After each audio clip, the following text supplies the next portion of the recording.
Good morning.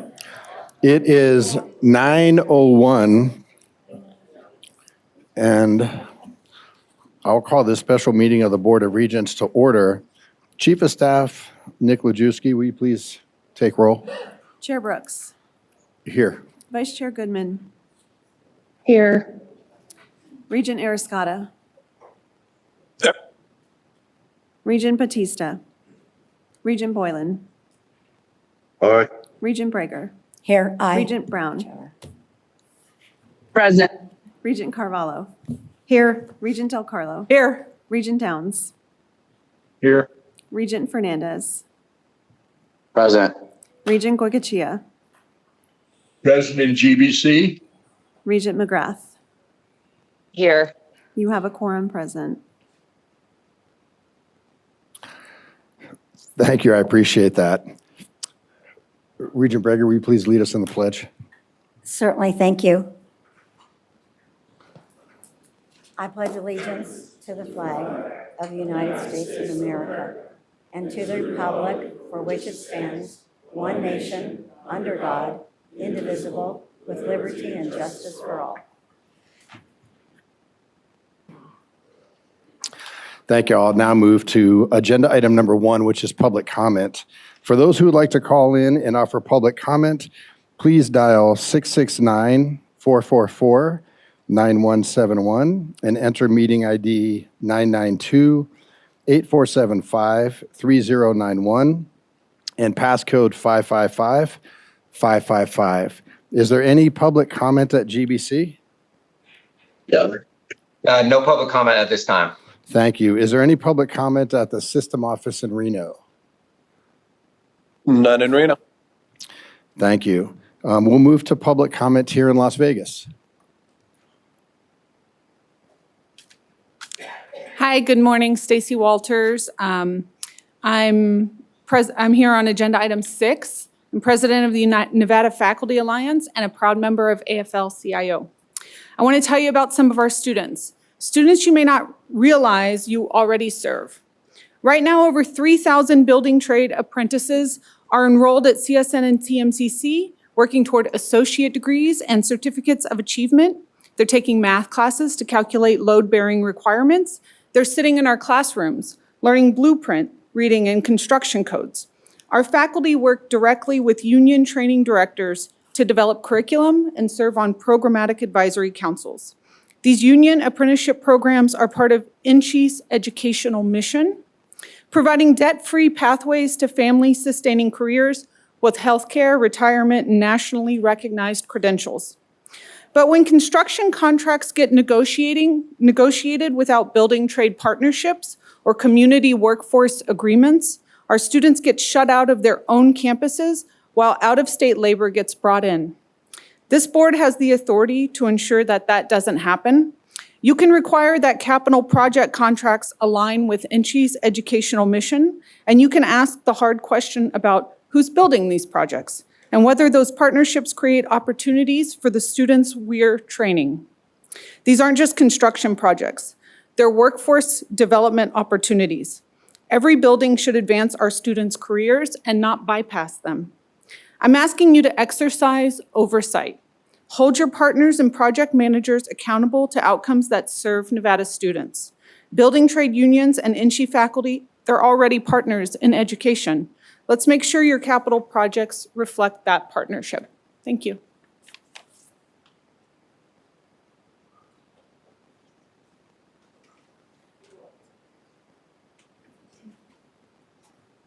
Good morning. I'm a citizen of Nevada, retiree of 872. My experience living next door to a public charter school that was built non-union, I noticed it was an old building. I questioned asbestos. Asbestos exposure, I called the county. The county turned around and was at the building all day long. Next day, it was plastic off so there wouldn't be asbestos going into the environment. Another time, there was concrete being poured in a residential neighborhood in which I filed an incident report because I wanted to bust bones. And so I sat on a rock because I didn't want to look like a bad person. Then I see these painters on the second floor, one standing on plastic spraying. And two of them laying out plastic, and they didn't even have a safety apparatus. So I called OSHA. OSHA gave the contractor violations.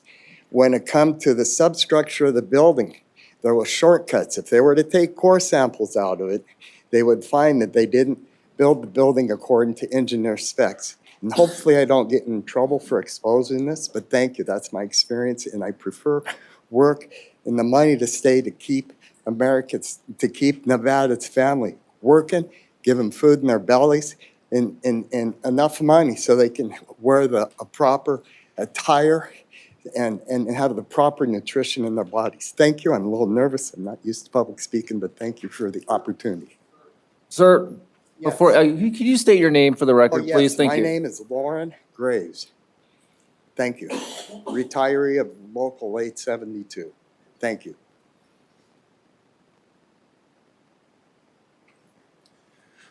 Good morning, Board of Regents and everyone present today. My name is Trey Curtis Brown, for the record. I'm the incoming GPSA president, newly elected, and I just wanted to take a moment to say hello, welcome, and thank you all for your hard work that you've been doing.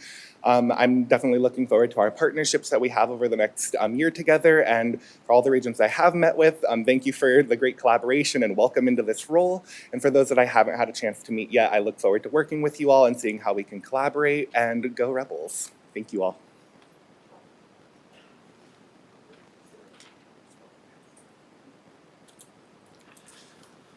Good morning, members of the Board of Regents. My name is Joseph Franco, and I'm a union organizer with LiUNA Local 872. I'm speaking today regarding Agenda Item 6 concerning the 2027 to 2029 capital construction requests.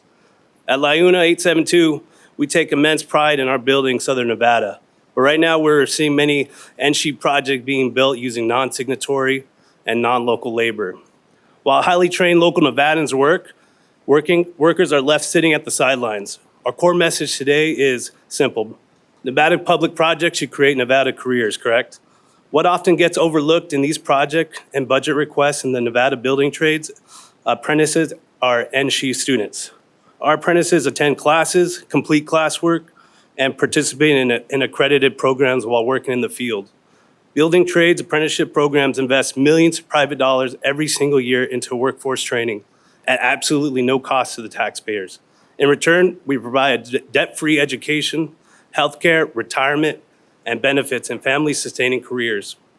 When NSHE excludes building trade partnerships and labor agreements, you're defranchising your very own students and limiting their career opportunities of working in Nevadans. NSHE should be creating pathways for students to stay and work in Nevada, not importing out-of-state laborers while local apprentices struggle to find opportunities. The solution is utilizing community workforce agreements. These partnerships with the building trades guarantee local hiring, safer job sites, high workforce standards, and on-time delivery. Public dollars must support Nevada workers, Nevada families, and Nevada apprenticeship programs. If NSHE is serious about workforce development and student success, then organized labor must have a seat at the table.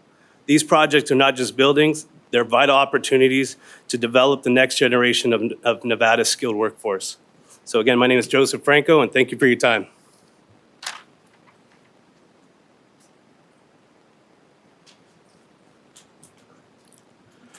Good morning, Board. Thank you guys for having me here. I'm here to talk about Agenda Item number 6. Good afternoon, Regents. My name is Aaron Ibarra with the Southern Nevada Building Trades Unions. I want to first acknowledge that I don't believe any of these issues come from ill intent. I understand many of these development structures and lease agreements may simply reflect how business has historically been done, but I believe it is important to recognize the real consequences these decisions have on Nevada workers and, more importantly, NSHE students. We have serious concerns regarding lease agreement language tied to the new Nevada State University campus project that appears designed to avoid classification as a public work. When public projects are structured this way, prevailing wage standards can be bypassed and apprenticeship utilization requirements are avoided. For the building trades, this is not just a labor issue, it's a student issue. Over 3,500 registered apprentices in Southern Nevada are also NSHE students through CSN. These apprentices rely on job hours to graduate, advance their education, and build career in Nevada's middle class. The Apprenticeship Utilization Act was created specifically to ensure public-supported projects contribute to workforce development and create opportunities for apprentices to gain the hours and experience necessary to succeed.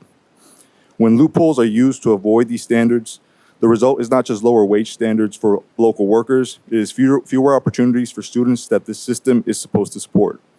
At a time when Nevada continues to talk about workforce pipelines, economic mobility, and supporting students, we should not create structures that sideline the very apprentices we are encouraging to enroll in these programs. We simply ask the board to carefully evaluate these agreements and consider whether they align with the mission of NSHE, the interest of Nevada taxpayers, and the long-term success of your students. At its core, we're just concerned with I'm a North Las Vegas resident. I was incredibly excited to see that we're going to be getting a campus in North Las Vegas for Nevada State University. But the issue is that when you're circumventing prevailing wage, when you're circumventing public works, you're also disenfranchising the 3,500 students that you guys are supposed to be serving through the apprenticeship programs we have through CSN. So that is the main reason why we're here, and we hope you guys can take that into consideration. Thank you.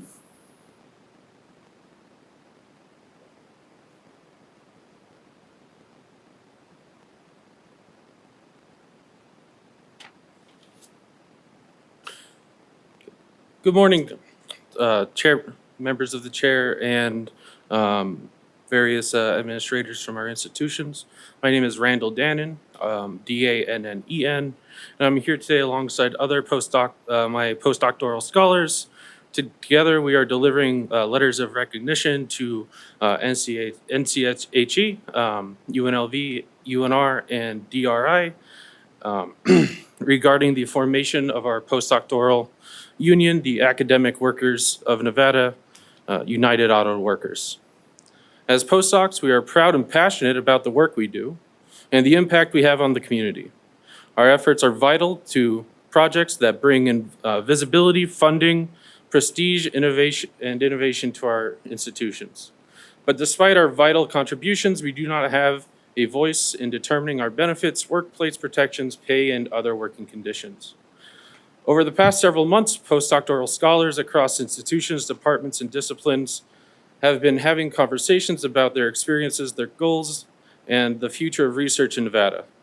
Through those conversations, a majority of postdocs signed union authorization cards as a democratic demonstration of support for the formation of our union and for creating a formal avenue for communication. Supporting postdocs through a collaborative union relationship can help strengthen the recruitment and retention of talented researchers within Nevada's institutions. In turn, this helps maintain and grow the strong research environments and support the Carnegie R1 research status and the missions of our universities. Our hope today is to begin constructive and collaborative conversations about the next steps towards recognition and how we can move forward together.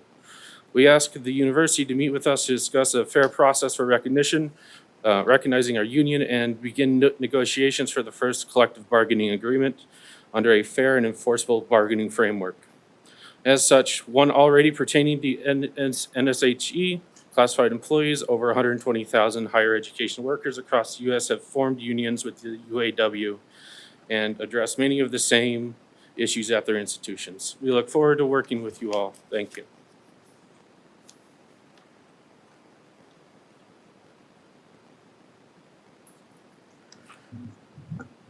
Good morning, board, chair, members of the committee. Robert Diaz from the Sheet Metal Workers Smart Local 88. Thank you for allowing us in the building today. We're here to talk about agenda item 6. What we've put together is obviously a coalition of families and faces behind us. And every face you can see that's sitting behind me right now represents tens of thousands of working families behind them as well. Unfortunately, not everyone could be here today because fortunately, most of them are at work. What we want to talk about is obviously the North Las Vegas NSU project and some of the highlights that I spent that I'm not going to be afforded the opportunity to discuss in 2 minutes reading the 75-page agreement that they've entered into. North Las Vegas Redevelopment Agency has committed $7.5 million, thereabouts. I'm not looking at my notes. And the Nevada legislature has committed $2.5 million. These are public dollars going to that project. If we do not engage as a public project using public works, employing under prevailing wage, in the construction of this, it is a willful circumvent of that law in itself, 338. What we wanted to bring to the attention, inclusive of just that, is what we get told repetitively is we can't afford this project if we pay prevailing wage. The alternative is what they've done is implemented a developer. So they're paying this developer the difference of what those wages could have been in lieu of doing the projects themselves to engage in a lease, using the lease language to stop what would enact as this public-private partnership. Those are the red flags we look for when we hear this stuff come out of your commission. As soon as we hear things like lease, public-private partnership, in comparison of the private aspect of this, the nearly $9 million that I've discussed in the allocation of this, 750,000 of those are coming from private, 250 from the NV Energy, and then 500 from a philanthropist of sort that chooses to remain anonymous. So what we're asking you to do is add to the agenda items to continue this conversation of how we can get this done through Public Works. Thank you.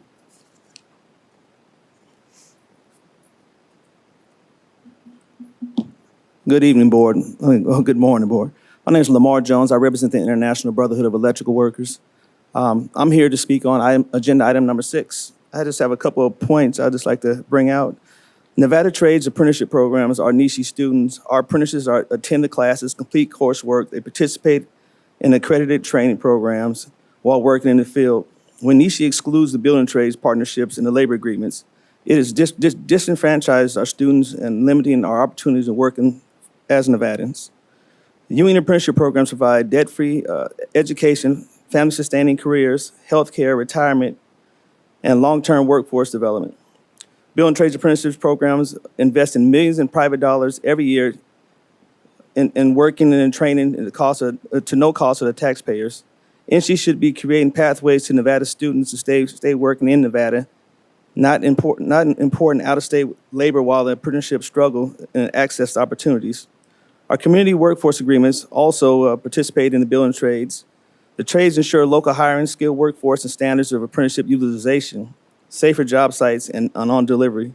We just ask you to be cognizant on the job opportunities that we have here in Nevada that our apprenticeships and journeyman wiremen would love to be part of. I'd like to say thank you for the time. Appreciate you. Good morning, Board. My name is Paul Cath. I'm representing the Culinary Union. We're here also to comment on agenda item 6 in solidarity with our brothers and sisters in the building trades. Many of our members are married to members of the building trades. When building trades members are doing well, our members are doing better, right? We fundamentally believe that public dollars should be staying in Nevada and benefiting Nevada workers. Furthermore, we are entirely supportive of both the UIW and the Nevada Faculty Alliance's efforts to form unions and bargain a contract with the Board of Regents. And we hope that you all will be able to reach a just resolution to all these issues. Thank you.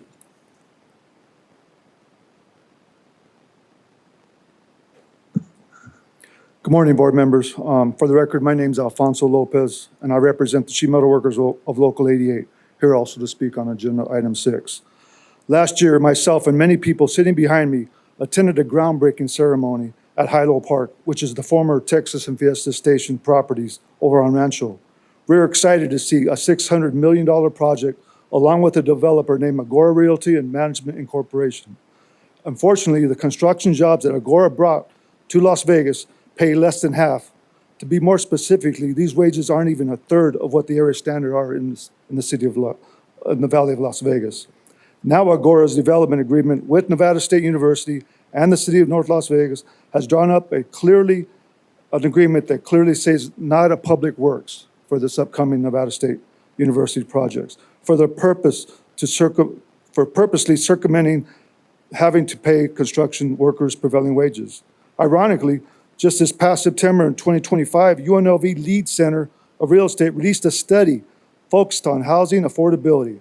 They found that a single income household needs to make at least $57.22 an hour to comfortably afford a mortgage on a medium price home in the Las Vegas Valley.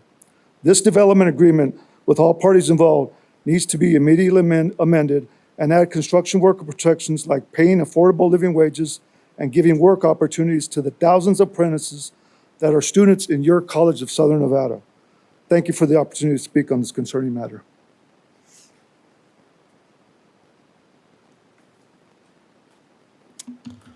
Good morning. My name is Patrick Villa, V-I-L-L-A. I'm a current professor of mathematics at the College of Southern Nevada.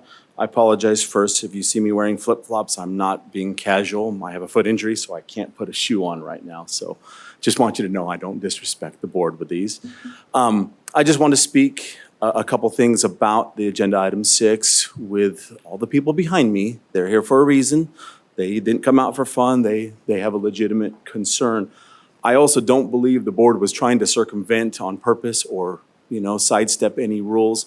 But I know you're trying to save money and do the best you can, so it may have been an unintended consequence.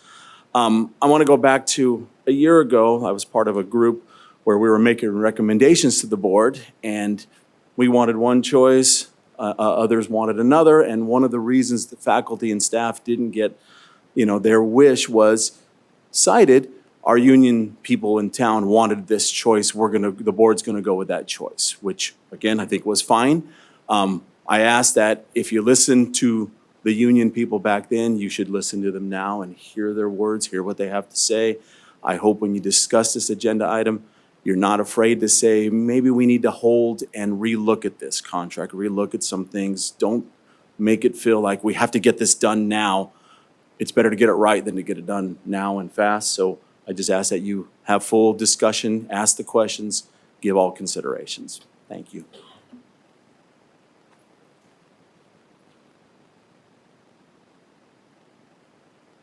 Good morning, Board of Regents. My name is Cassie Charles, here with AFSCME, the American Federation of State, County, and Municipal Employees, the largest state worker union and representing your hardworking classified employees. Also here commenting on agenda item 6, I want to echo the comments of those who came before me and emphasize that public dollars are being used for this project, and the community wants to see this project being fulfilled by union labor, prevailing wage, and with community benefit agreements. Thank you so much for your time, and thank you for hearing us. I think we can very clearly see how many people are in this room here to support this project, and I hope you hear us, and I hope you take our voices into action. Thank you.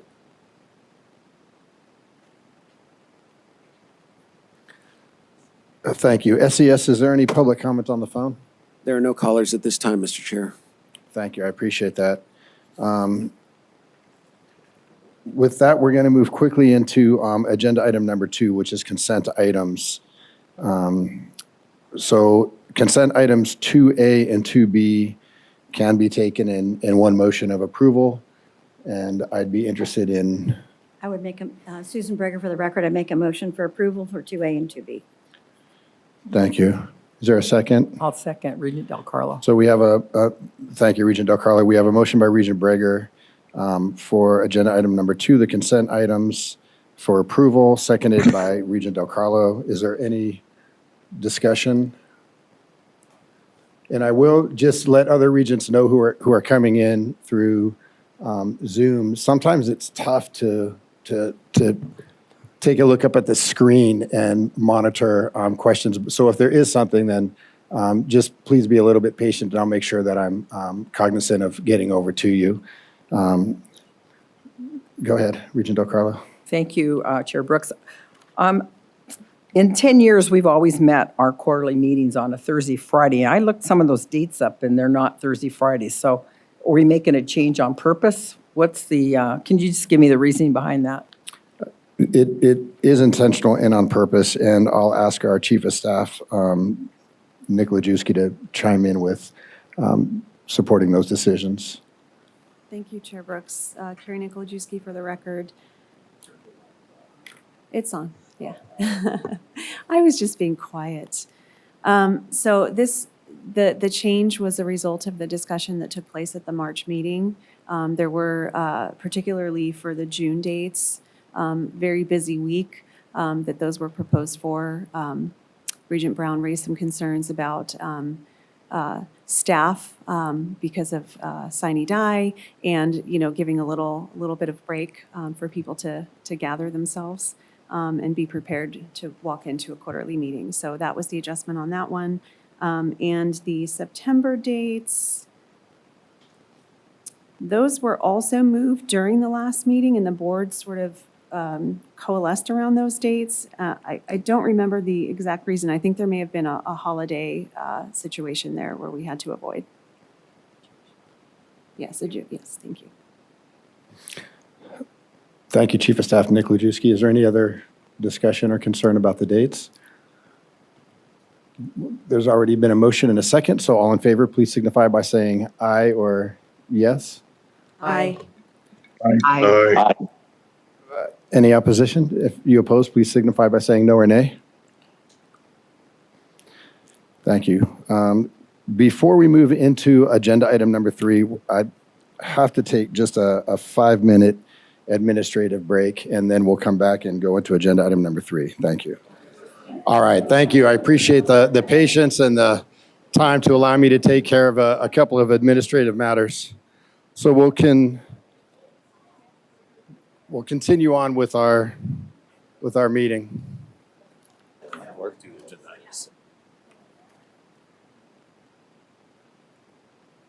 Perfect.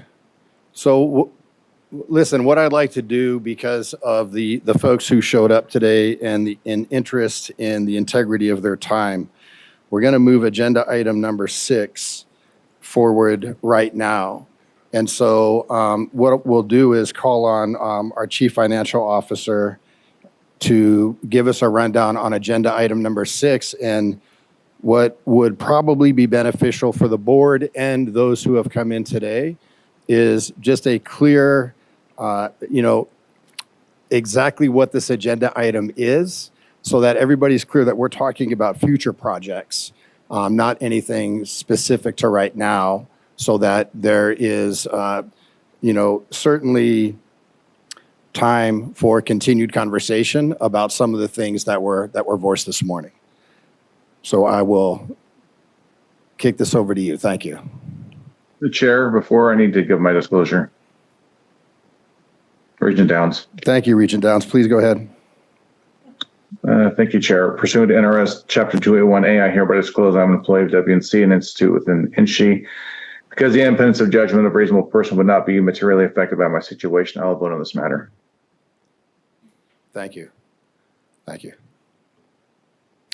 Thank you, Chair Brooks, Vice Chair Goodman, Regents, Chancellor, Presidents. My name is Brody Leiser. I serve as the Chief Financial Officer for the System of Higher Education, and I will be presenting agenda item 6. A couple of things to note.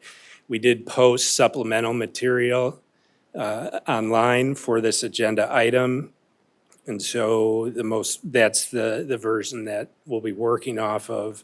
But before I begin and to address the direction from Chair Brooks, we are here today specifically for the board to take action and set its priority rankings of capital improvement projects that will be submitted for the upcoming biennium.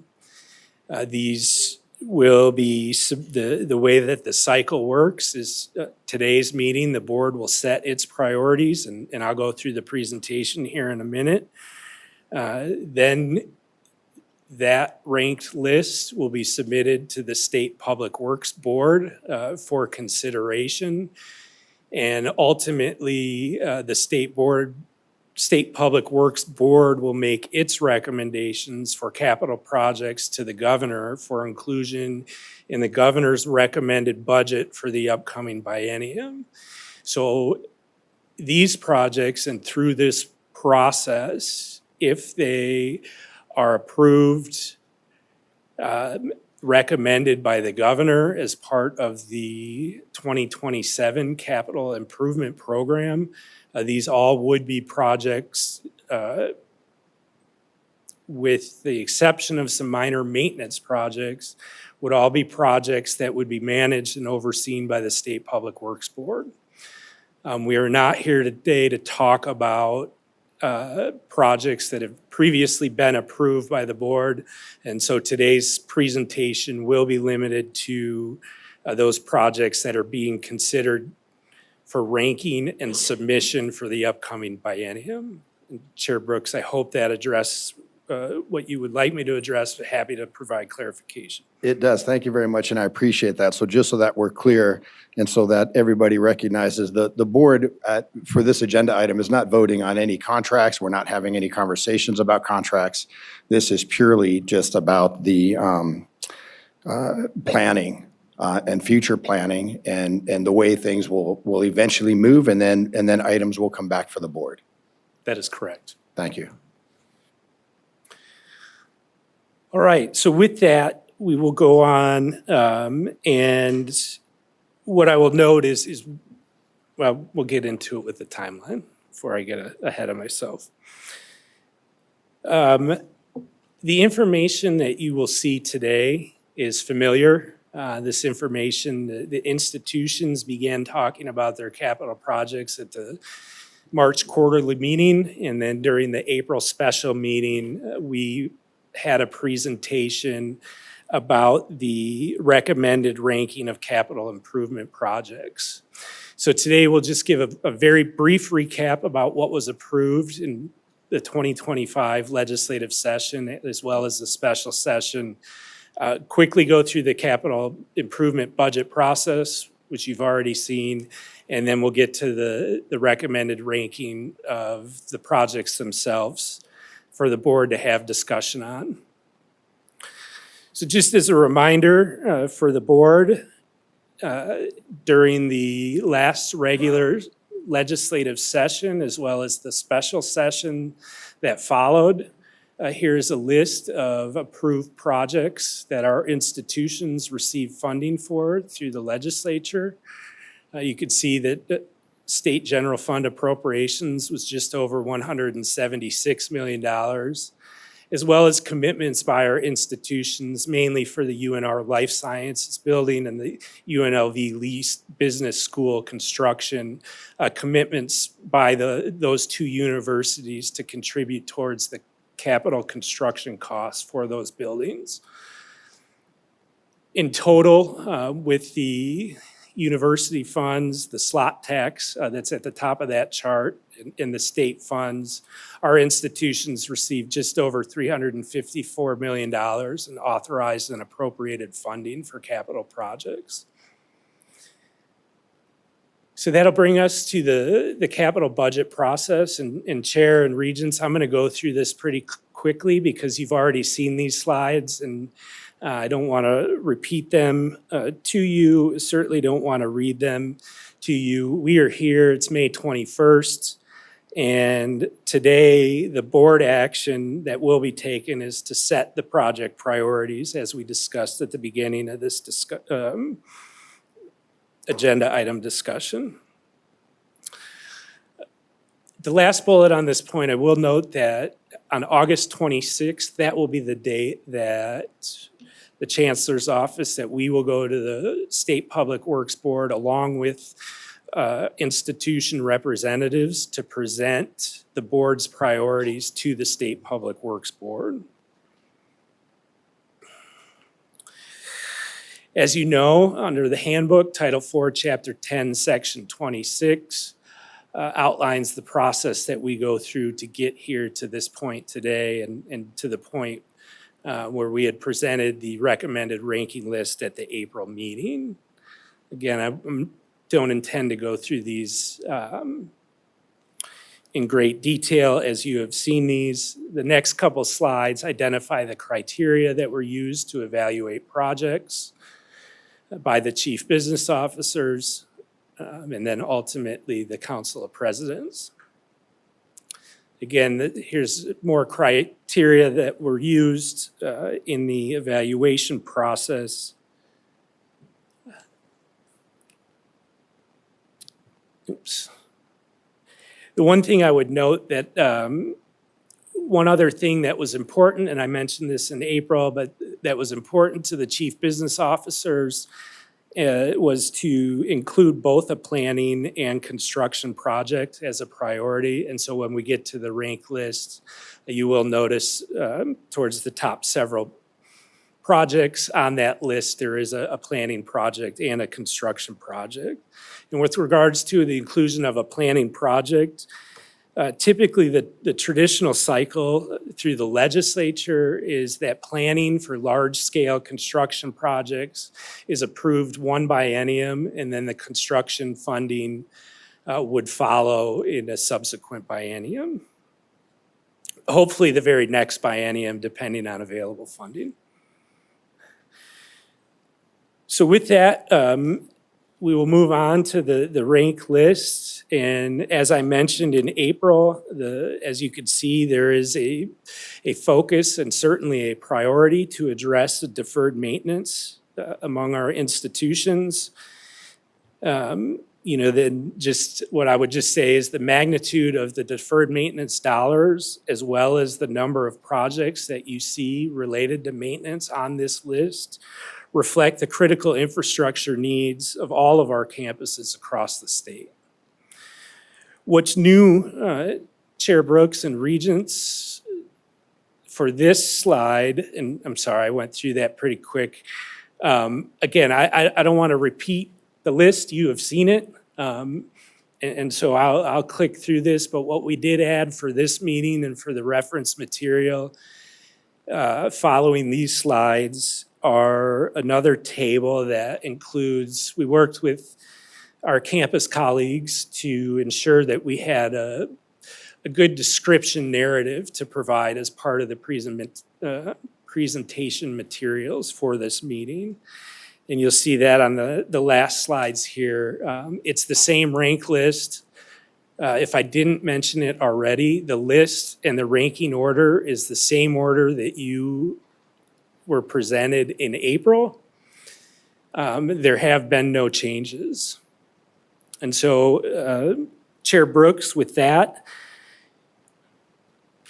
I am certainly open to questions regarding the proposed ranking list. We also have institution representatives that are available if there are detailed questions about a particular project, but would like to open it up for questions or board discussion, followed. Again, this will be an item where the board will take action and accept a motion to set the capital project priorities for submission to the Public Works Board.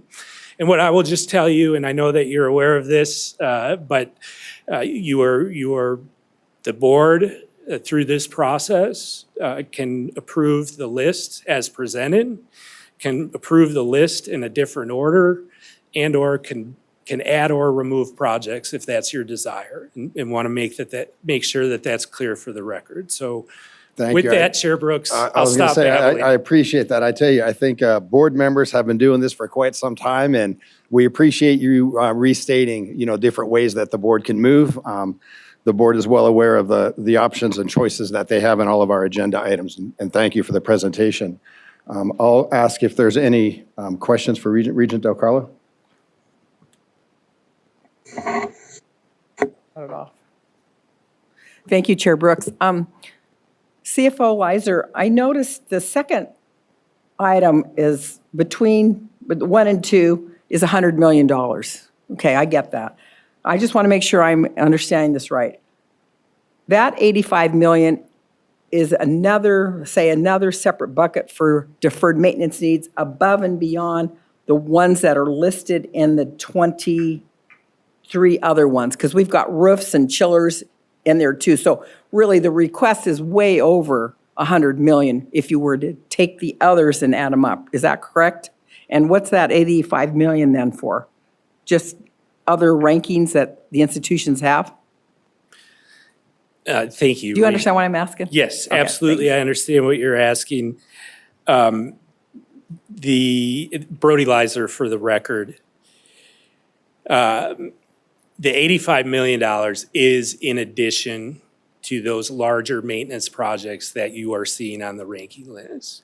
Our campus needs go well beyond everything that's on this list. And so, as you noted, we have large HVAC roof repair projects that are individually listed and ranked on the list here.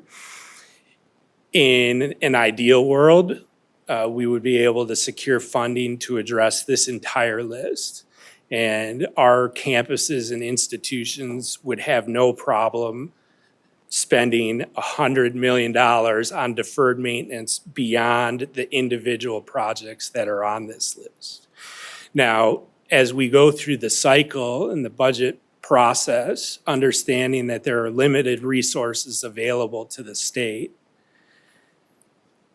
if the governor's recommended capital improvement program and/or the legislatively approved capital improvement program, as an example, appropriated $100 million for deferred maintenance, but did not fund any of these other individual maintenance projects, at that point, I think our institutions would need to look at what their priorities are and whether they would be able to fund any of these larger projects within that 100 million.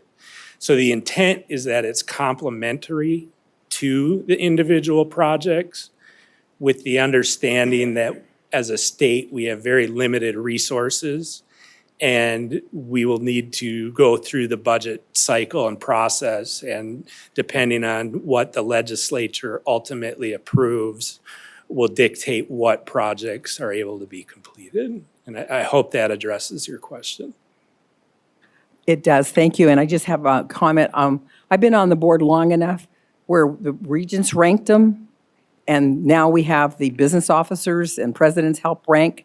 And I like the way that's this new way better. I think you guys are closest to the ground, the business officers especially, and I'm happy with the ranking as it is. I have no changes to make to it, so just wanted to be on the record for that.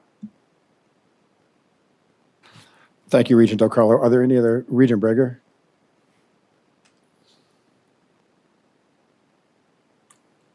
I agree with Regent Del Carlo. It's really difficult to do this because there's so many needs and wants. One thing I would like to ask, and I don't even know if it's feasible, so, and I don't want to move it, but the School of Nursing expansion and clinical, is there any way with grants or foundation monies or donations, do we look for that for something that's so important? And I don't want to belabor this because I actually don't, I'm going to say it, like moving agenda items up when we have everybody's important in the audience. So if you want to do it now or just call me later, whichever you think is best. Sure. Thank you for the question, Regent Breger. Yeah, we see it as a vitally important project and are definitely looking at other ways of moving it forward in an accelerated timeline.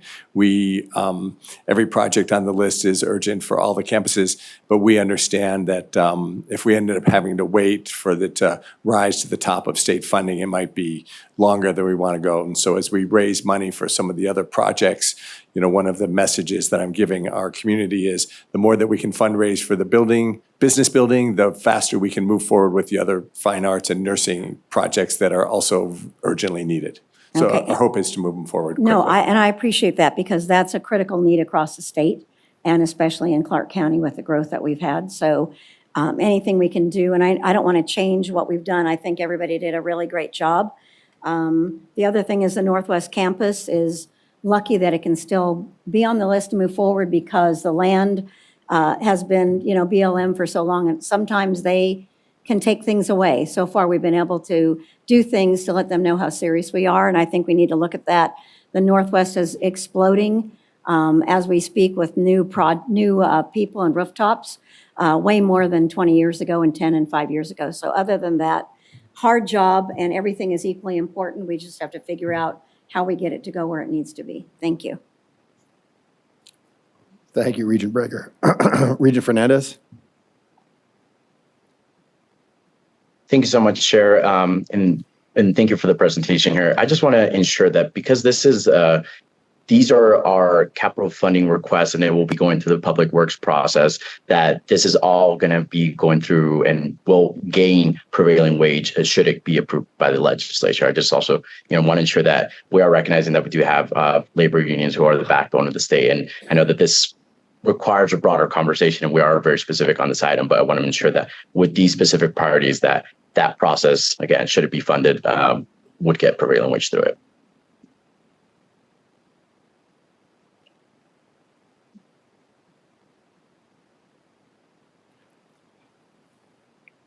All right. I think. Yeah, sorry, Chris Nielsen, Yeah. Special Counsel. I'm trying to get the button working. Thank you for your question, Regent Fernandez. You are correct that that's a discussion kind of beyond the scope of this agenda item. But I think if Mr. Leiser can weigh in just very quickly on that, on your question, and then we could have a broader discussion at a different time on that topic. Thank you. For the record, Brody Lizer, Regent Fernandez. All projects within the state's capital improvement program are subject to NRS 338 as public works projects, which include requirements for prevailing wage. Thank you. Thank you both. Regent Downs? Thank you, Chair. This actually answered my question between those two, between Regent Fernandez and our CFO. So I think I'm good then. I was concerned about addressing the public comment by people related to the unions today. I want to make sure that we're considering that in this process. And I didn't know if considering that would have changed some of these, the pricing and the ranking of some of these items. But if this already includes prevailing wage, then I guess we can move forward. Thank you. Thank you, Regent Downs. Regent Arascata, did you have anything? Yes, thank you very much, Chair Brooks. Just right off the top on the capital improvement projects, on the ranking of number 1, the biennial HECSHEC, the higher education capital construction, and the special higher education capital construction. So from doing quick research, this dollar amount, the $15 million, has not been increased by the state since 1984. And hence what I'm asking is, not only are our vice chancellors of government relations, Rodriguez and Fyerson, really going to have to walk those hallways with grace, but also the business officers. And I think it's important to realize that, speaking with some of the representatives from the campus here, there are millions and hundreds of millions of higher education capital construction and special higher education capital construction projects necessary right now that are far above the deferred maintenance programs, the deferred maintenance that's on number 2. So with that stated, are there, or even Chancellor McNair, are there plans to speak to the state in regards to increasing that appropriation for HECSHEC money? And Mr. Lizer? Thank you, Regent Arascata. Matt McNair, Chancellor of NSHE, for the record. The reason, you're right, you're absolutely right, that has been $15 million for a very long time. That's the reason that we actually put the second request in there at $85 million to round it up to 100. And frankly, that is even prioritizing what we know are scarce resources, because I think we have upwards of $1 billion in actual deferred maintenance costs. And so we were trying to be reasonable. Rather, we know that it's not possible to get the entire amount that it would take to cover all these projects. And so that's the reason that we asked for the $85 million second on the list, rather than try to increase the amount that's in the statute and has been practiced for so very long, as you mentioned. And if I may, Chair Brooks, again, Brody Lizer, through you to Regent Arascata, and just to complement what the Chancellor said, in the 2023 session, our institutions did receive an additional $50 million on top of the $15 million for deferred maintenance. And our institutions have no problems getting through those funds. So I think, to build off of what the Chancellor said, the next process following today will be to take the priorities of this board to the State Public Works Board for consideration.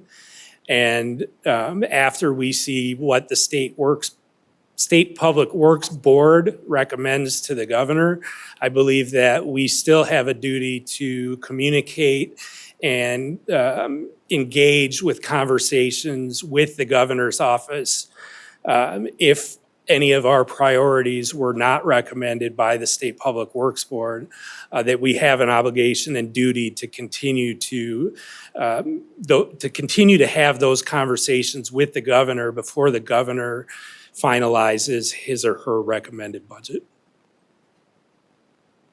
Thank you very much. Appreciate the background on the entire process.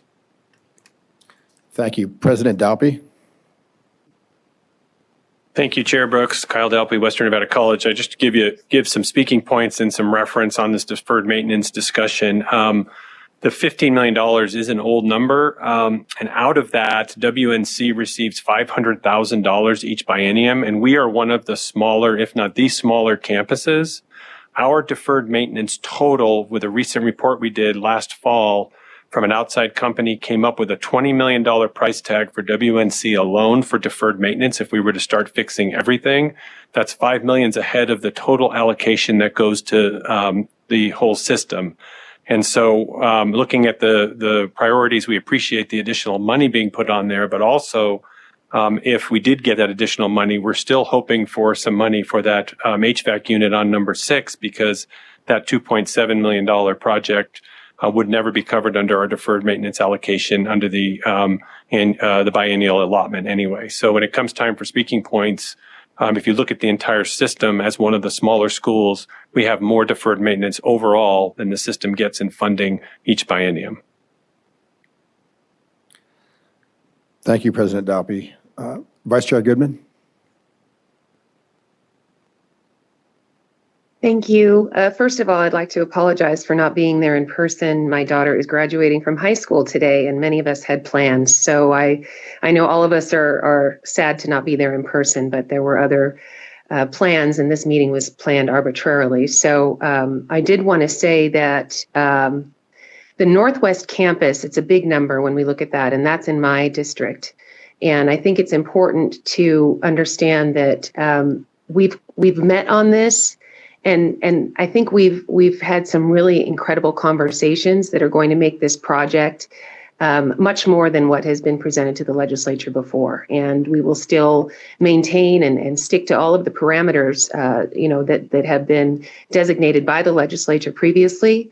But I think that we've come up with some really great ideas. And so for everyone that's watching, I want people to know that this isn't just throwing out this $135 million again, because it is a very large number. But there's been some real wonderful progress on this, and I think that this project is really going to be a jewel for Nevada. So I just wanted to express my support and the support of this item. Thank you.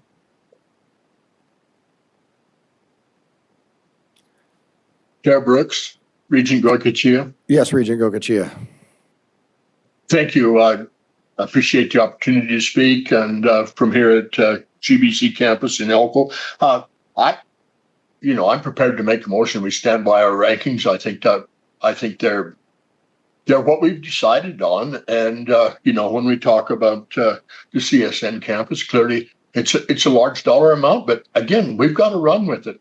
One thing I'd like to do, though, going forward, if we could, and I'm not saying tomorrow, but over the next year, as we work on this, we probably need to, instead of saying, well, we've got $1 billion in deferred maintenance, see if we can just kind of get our arms around that a little bit, Mr. Leiser. And are we talking $1 billion or only $750 million, or are we talking $1.2 billion? We probably need, going forward in the future, actually be able to, as we do another budget process, actually come up with a kind of a round number of where we are truly, rather than, because it's there and it's growing. And I think we're all concerned about the next legislative session, and I wouldn't want to be the governor and have to look at this list and decide whether we do some more deferred maintenance and keep our building standing, or we build some more new ones. The requests are there. We need new buildings and to expand these campuses, but we can't let the old ones fall down. So I'm at this point,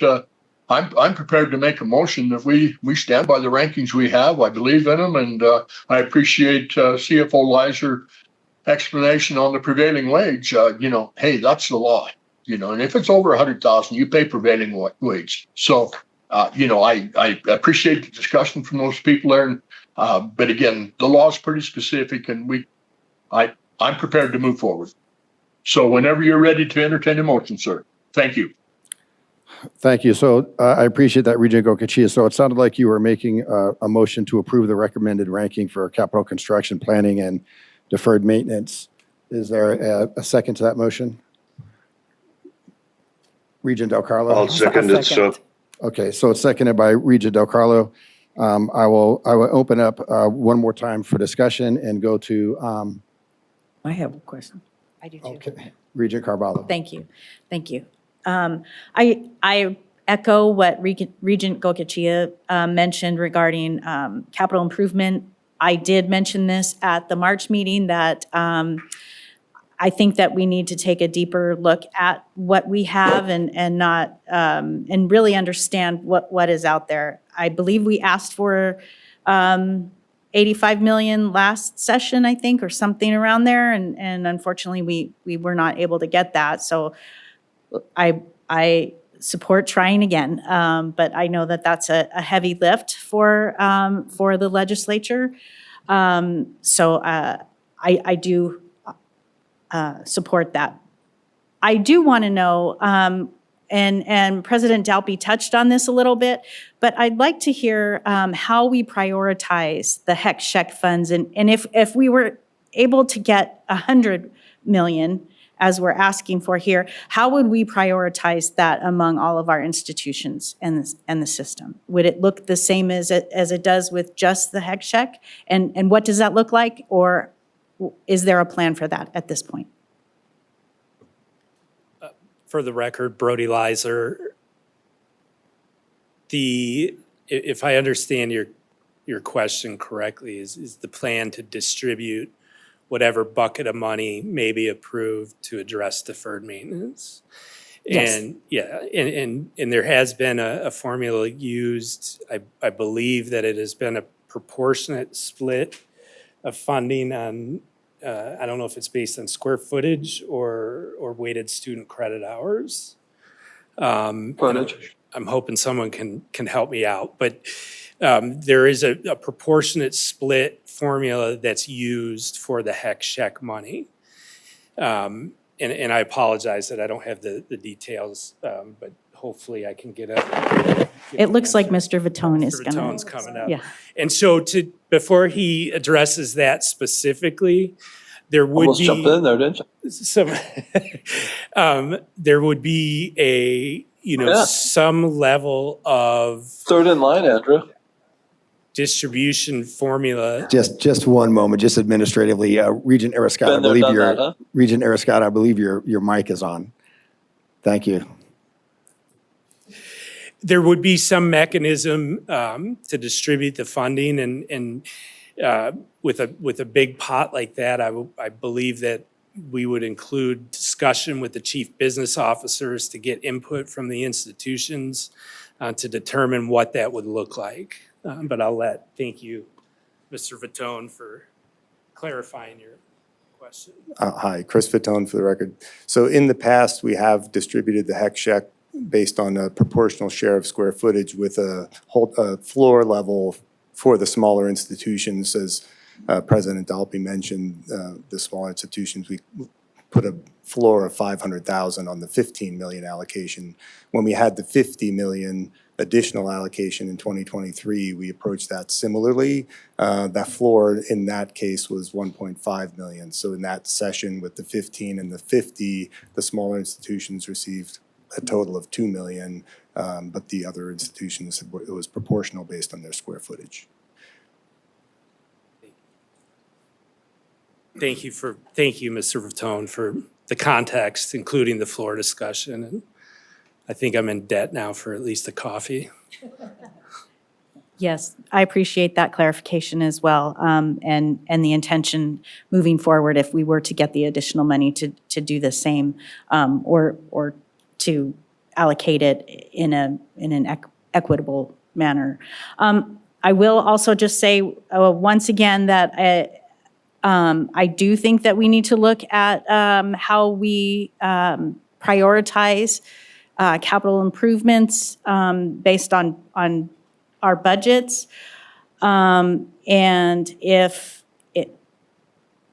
and I would also hope that any kind of system level economies of scale for any of this would be considered for similar projects for HVACs or things like that. And again, I understand that, you have different compressors, you have different units on different campuses, but any way that we can save money and maybe come together for a larger project, I think that would be helpful. Thank you. Thank you. Regent Del Carlo. Thank you, Chair Brooks.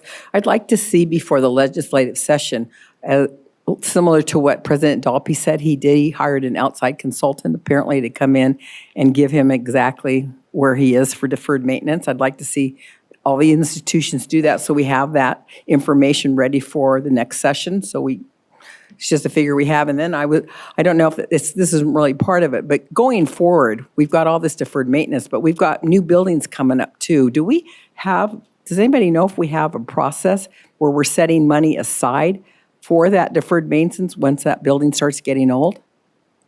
Does anybody know the answer to that, or should that something the board should look at, maybe future business?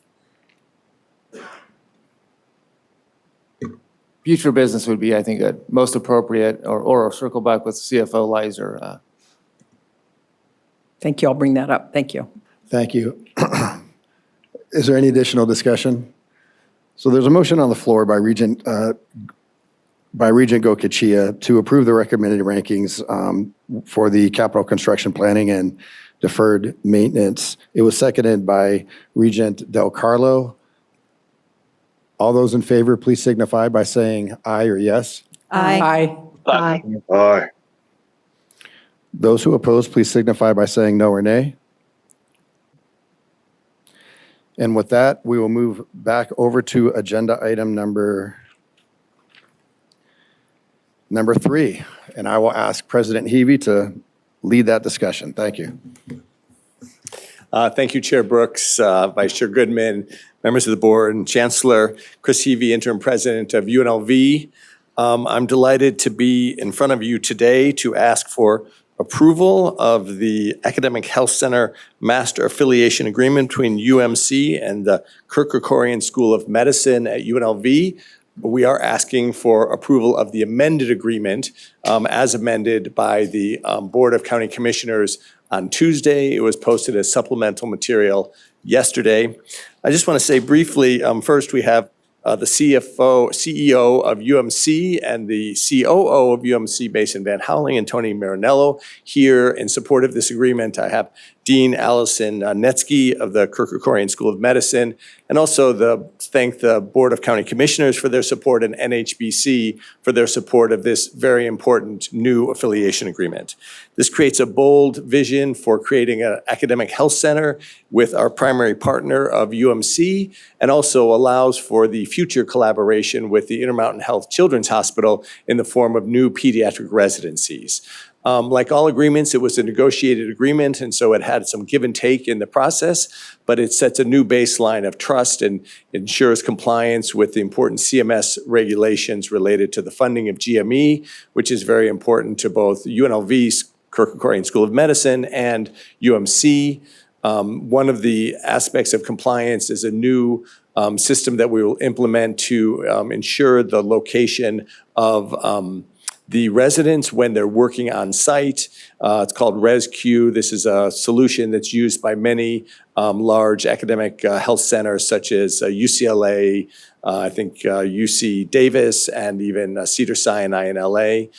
It's not geo-tracking, it is geo-fencing, and so it basically just shows where are they in the designated work zone or not. It does not give precise locations and will not track people beyond the issue of whether or not they're in the work zone. But it will ensure compliance with CMS reporting requirements to meet the expectations of the federal government. There's a lot of other complicated aspects of this negotiation, but in general, we want to say that we're very excited about this next step. And just very briefly, I'll tell you how it was amended on Tuesday by the County Commission. The agreement was changed in section 3.3A to allow us to start new pediatric residency programs without going through the requirement of notification and approval of UMC. And it was in section 13.1, it was revised to be a 5-year agreement rather than a 5-year agreement that would have 3 additional 5-year renewals. And then the language in section 13.2 was revised to also clarify that it's now only a 5-year agreement. And so again, we're asking for the approval of the amended agreement that was posted yesterday, and very excited to see this move forward. And the Dean and UMC CEO and I are here to answer any specific questions that the board might have. Thank you very much. Thank you, President Heavey. Are there any questions from Regents specific to this agenda item? Vice Chair Goodman? Yes, thank you. Thank you so much, President Heavey. As the chair of the Health Sciences Committee, I have been working on this diligently with our colleague, Marcia Turner. And I think it's very important to acknowledge the fact that President Heavey, our interim dean, Allison Netsky, our CEO of UMC, Mason Van Howling, the president of the board, John O'Reilly, all of these individuals came together, and of course, all the team that's there. I can't list everybody today, all the attorneys. This was a very, this was a true negotiation, and I give kudos to all of those involved because there were some things that were given up, and there was a lot of wonderful compromise, and it was all for the betterment of our community and for the betterment of healthcare in Southern Nevada. And I'm just grateful for everyone who's there and everyone who was a part of this. And I just wanted to say thank you. Thank you, Chair Goodman. Vice Chair Goodman. Thank you. Regent Fernandez? Thank you, Chair. I really want to echo what Vice Chair Goodman just shared here, and I want to give kudos to everyone involved. This has been something that I think has been a weight on our shoulders for a while in trying to determine how it is that we can move our state forward. I think there's a lot of investment that's been done throughout the years, so I do want to also give a shout out to not only President Heavey, but also the community partners and UMC in the county. All of you have been able to bring this together. And I think this really gives us a vision for what we can accomplish in the future. So thank you all, and thank you all for the commitment to this. Thank you. Regent Del Carlo, and then Regent Carvalho. Thank you, Chair Brooks.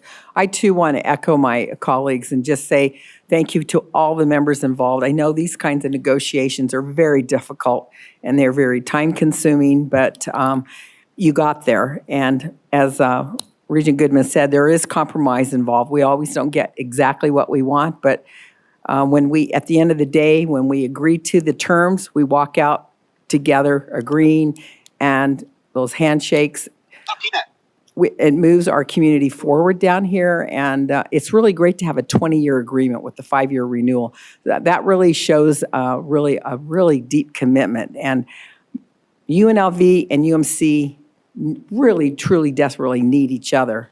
So the better you can get along, it's just better for the community, for the patients, and for healthcare in Nevada. It's just so critical down here. I mean, we lost a great acting president because of the healthcare in Nevada. She did not, we all speaking of Dr. Kumstein's predecessor who came from the registry, but he really liked Nevada. I think he would have stayed, but the healthcare did not compare to what they had in Texas, so he did leave. But we've got to get that better, and great healthcare does attract companies. So it is an economic diversity attractor too. So thank you for all the efforts. This was not easy, I know. I'm also on the Health and Science Committee, and Chair Goodman kept me informed, and it's like, wow, I'm glad I wasn't in that one, but thank you. Thank you, Regent Del Carlo. Appreciate those comments. I do want to clarify that the amended agreement then does just have a 5-year term, and we would renegotiate that before the expiration, but we're definitely committed to the long-term partnership with UMC. Okay, I missed that then, because the original one had the 20 years, and so this is just 5 years you'll come back. Yes. Okay, 5 years is good too. But this will help get more GMEs too, right? Yes, thank you for the question. This will allow us to make sure that we can be the academic partner of the Intermountain Health Children's Hospital, which is also our goal in the pediatric space, while maintaining the vision of creating the academic health center in partnership with UMC.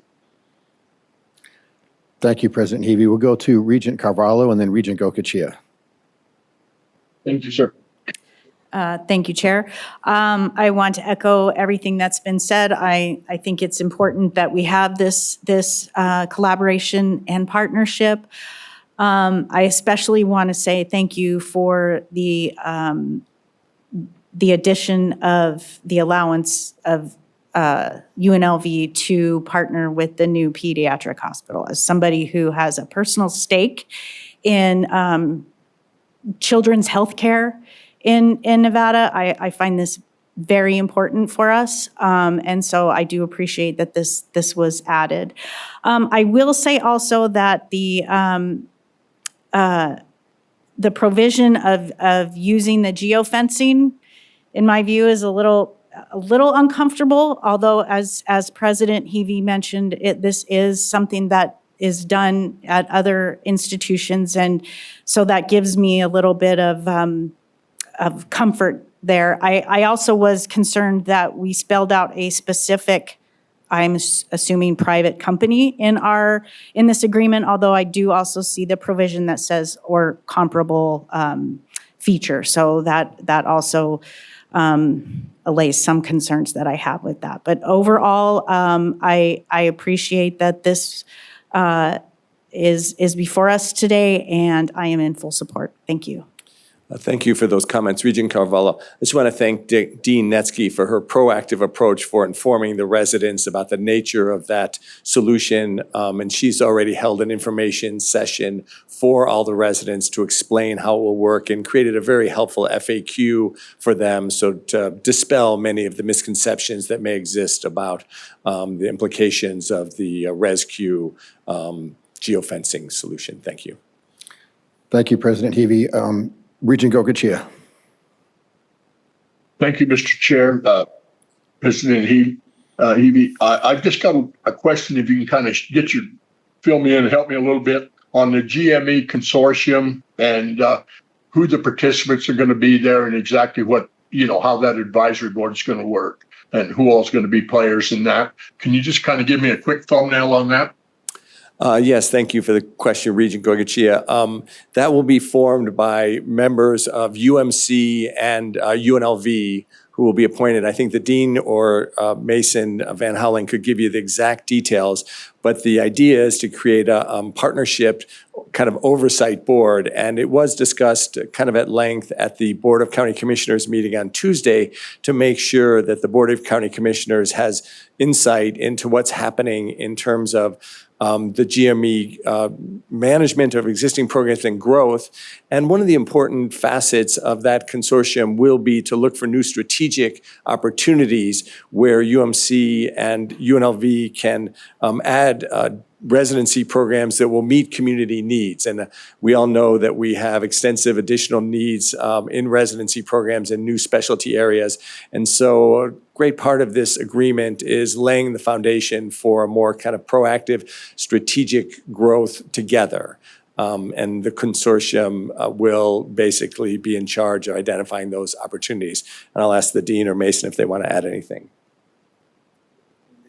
All right, they felt like that captured it well, so. Okay, and I really appreciate that, President Heavey, but yeah, and I was, all right, will the Board of Regents or NSHE or at least have, maybe not feedback, but at least be kept abreast of what's happening? I mean, I get concerned, and maybe very similar to what the Clark County Commission is, you've got UMC and you've got UNLV, but I want to make sure that everyone's aware of what's moving forward, just in all fairness. And it is a 5-year contract. I was a little concerned that I don't mind saying 20 and re-ratify every 5 is, but you can get kind of comfortable there. So I'm glad it's a 5-year contract, and we'll come back and at least some board will come back and revisit it at that point, and it'll be great.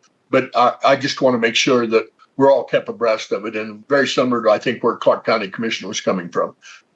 Yeah, thank you for those comments, Regent Gogachia. I know Vice Chair Goodman, as the chair of the Health Science Committee, invited updates from the School of Medicine on a regular basis, and we can make sure to include updates on the activities of the GME Consortium in those updates that are given to the Health Science Committee or to the full board on a regular basis, so that you're aware of how we're doing in the existing programs and new initiatives that are being contemplated for strategic growth. I thank you, and I've got a ton of faith in the Health Science Committee, and you don't need to bring it to the full board, but just so we have an active partner in there as well, reporting back to this board. I appreciate that, and thank you, President. Thank you. Thank you, President Heavey. This was a very large undertaking. It was something that you had taken on when you became interim president. There have been, from what I understand, years of conversations that have taken place over the negotiations, the contracts, affiliations, partnerships, stakeholders.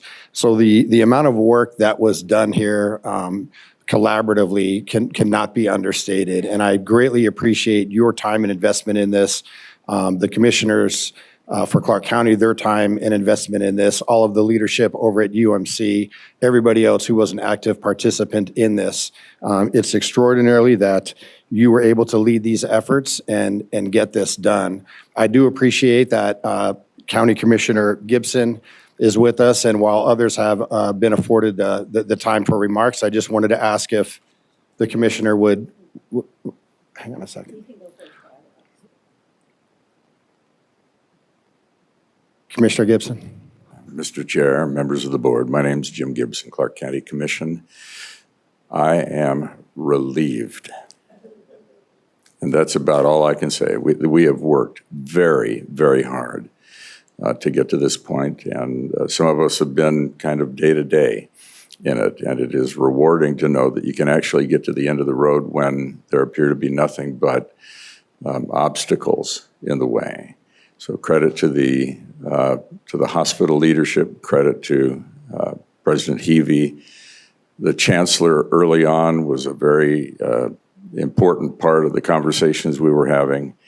And to members of the board, Commissioner Naft, our chair, spent a lot of time working on this, and our staff did also. And so we are, all of us, now that I think about it, relieved. Thank you very much. Thank you, Commissioner Gibson. Regent Breger, you had comment? Yes, I did and do. I just want to thank everyone. I think it's pretty amazing. I'll go back. I don't often go back to the commission days, but when we created the board that John O'Reilly has chaired, it was, at first we were a little skeptical, and I think that Mason remembers that, or of course a CEO there. And I did serve as vice chair of UMC for, I think, 12 years, but it really made a difference because everyone was looking for the same goals. And you had other people that bought in. And so it made a difference between UMC and the Board of Commissioners. And so I think that this in the future, as it continues on, that maybe we have a place at the board as one seat might make a difference so that there's someone that can relay the information just like we do with other things that we sit on. The county is a little more unique of what they sit on. It's a little bit more global, from Water Authority to LVCVA and different things. So I think it'd be something I'd like to see us look at, that maybe it's a chair of the Health and Science Committee might be a good situation as we move on through our decisions. So thank you to everyone. I know how complex it can be, and I appreciate the endeavors and the work that took place. Thank you. Vice Chair Goodman? If I may, I'd like to make a motion to approve, please. Is there a second? Second, from Susan Breger. And Chair Brooks, just for clarification, the motion to approve the agreement, the amended agreement as identified in the supplemental materials. Thank you. So there's a motion by Vice Chair Goodman to approve agenda item number 3. This is the Academic Health Center Master Affiliation Agreement between University Medical Center and the Kirk Kerkorian School of Medicine at UNLV. This motion also includes supplemental material that was provided to the board. This was seconded by Regent Breger, and I will kindly ask our Chief of Staff, Chief of Staff Nick Lajewski, to take a roll call vote.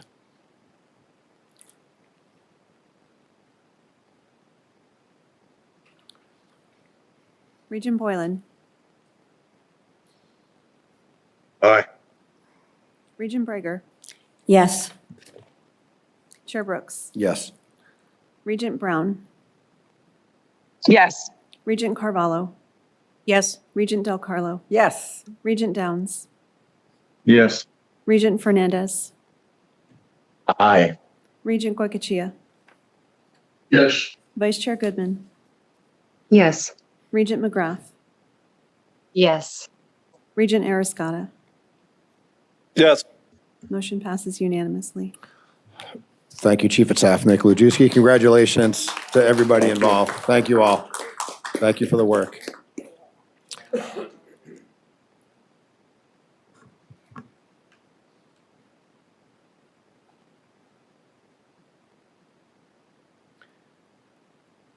And with that, we'll move on to agenda item number 4, and President Heavey, please lead us in that discussion. Yeah, thank you, Chair Brooks, Vice Chair Goodman, members of the board, Chancellor. Today, we're here to give an information-only update on an important roadway project that will border the UNLV campus.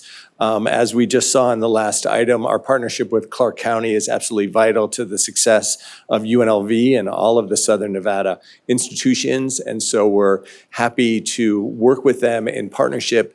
You may recall that a year ago, we were here with an action item to approve a series of easements that would have supported a vision of the project to relieve traffic coming from the Harry Reid International Airport to the resort corridor of a depressed Tropicana roadway to relieve particularly the traffic at University Center and Tropicana.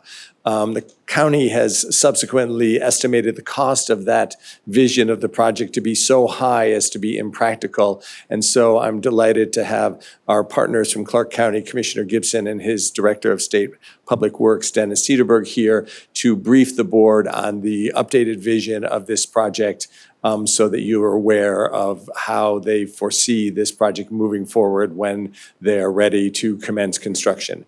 And so with that, I'll hand it over to the county, who are the experts on this project. Thank you very much.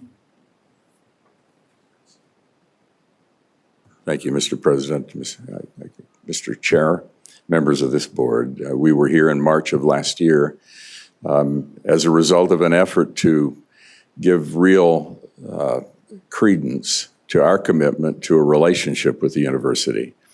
You raised important questions, or the university did, and questions and concerns about the effect of a flyover construction project. We agreed that we ought to take a hard look at other things, other alternatives that would cause us to be able to be on the same page with you. And so we've taken all that time in an effort to find a way to accommodate your concerns. I want to note that in the last several years, we've sensed that we needed to reinforce the relationship with the university. And we changed the name to University Center Drive. We are working very hard and committing, and we've committed resources, and in the not too distant future, the Maryland Parkway improvements will be completed. We worked very hard on the master affiliation agreement because it's critical to us that the medical school be a leader in the community, and a host of other things that we have done purposefully.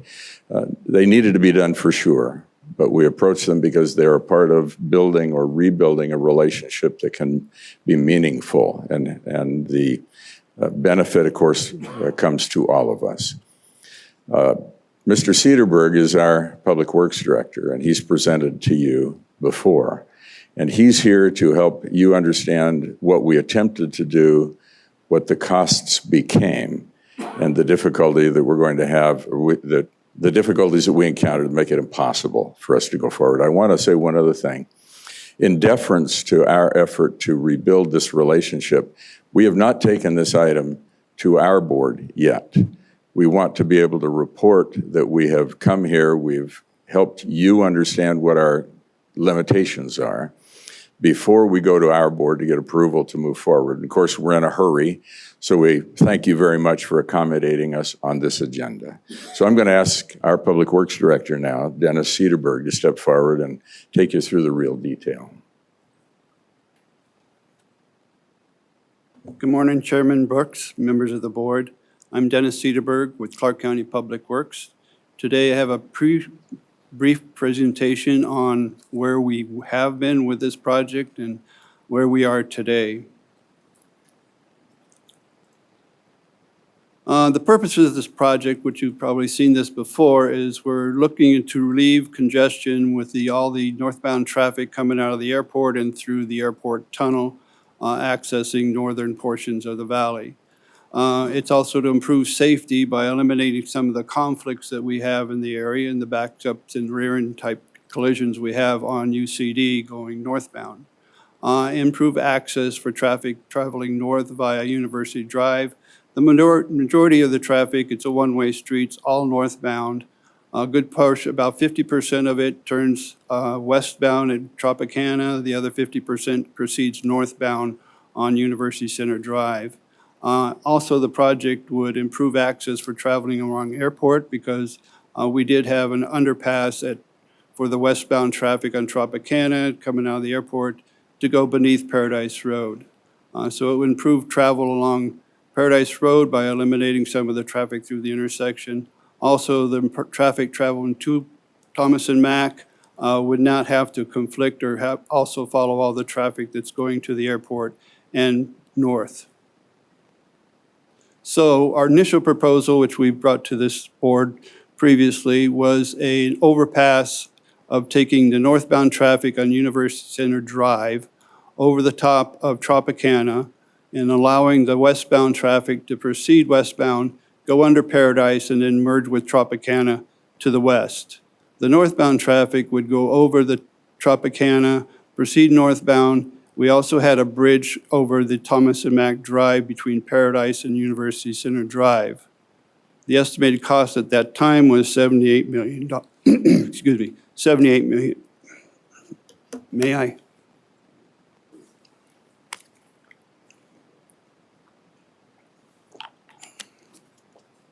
Thank you. So this is the project that was the overpass, which created vision. It's not working. Created. Please take your time.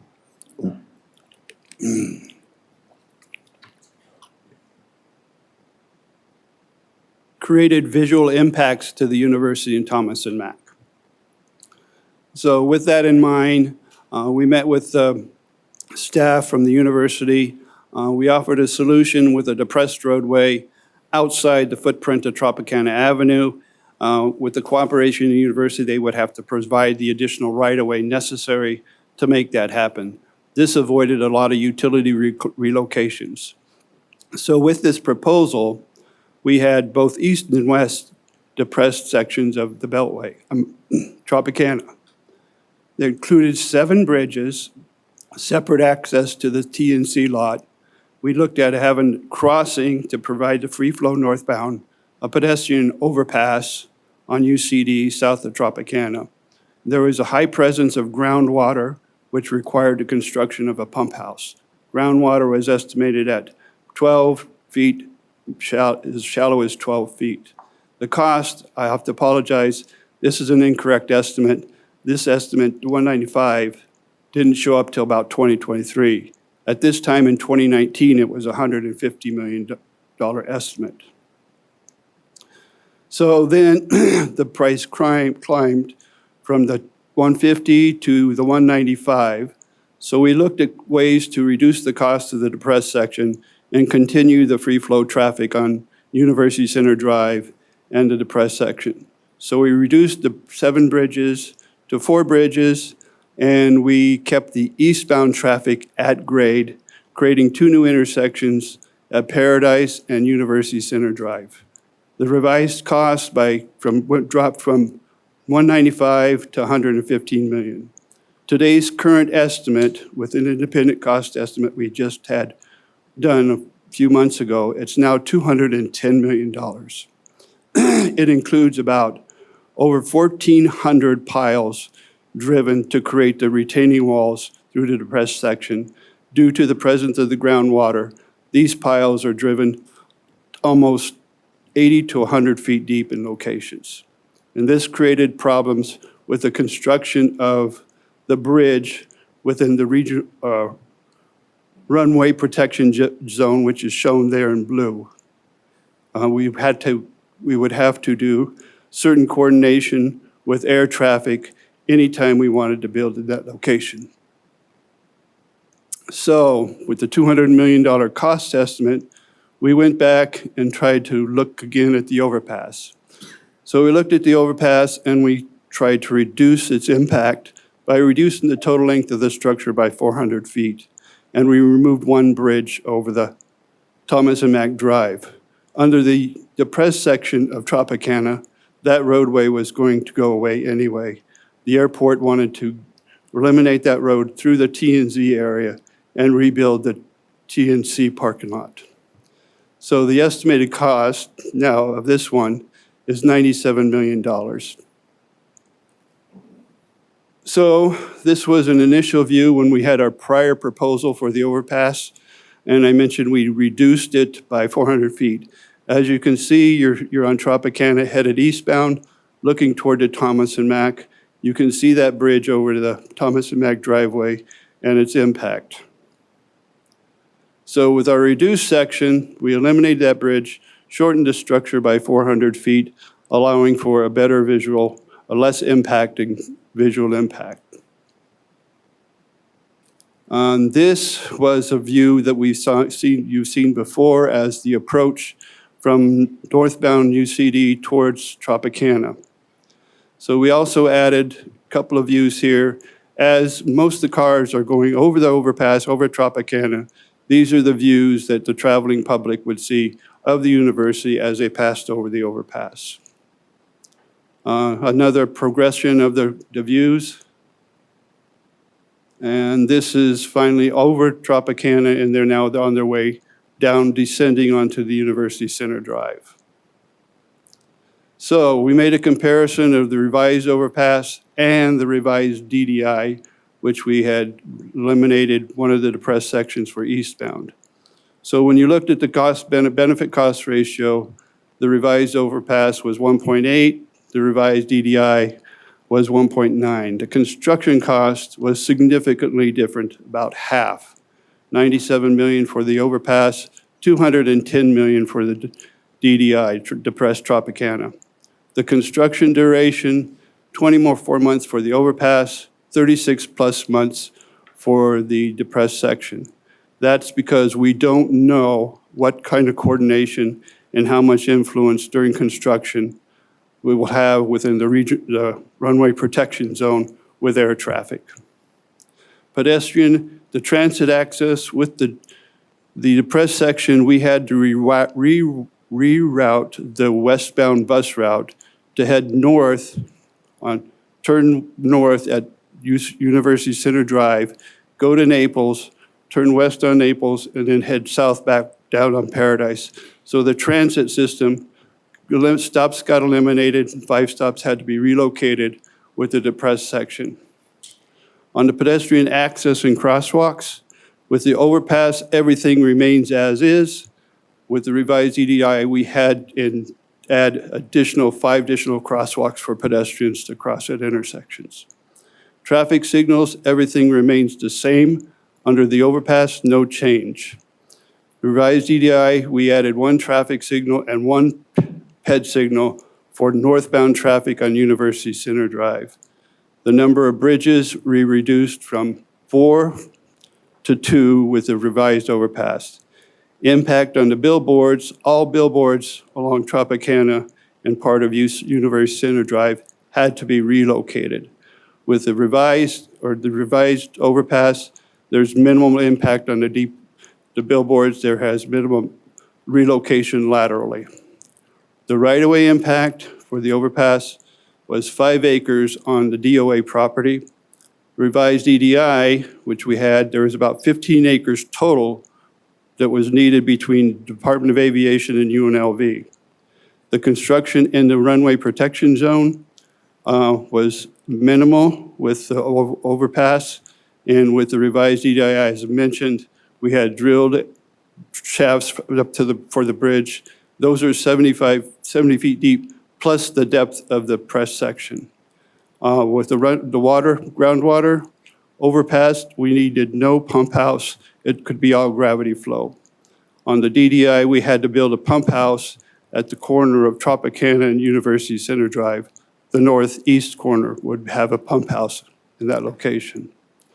Impact of Thomas and Mack overpass, parking lot, none for the overpass.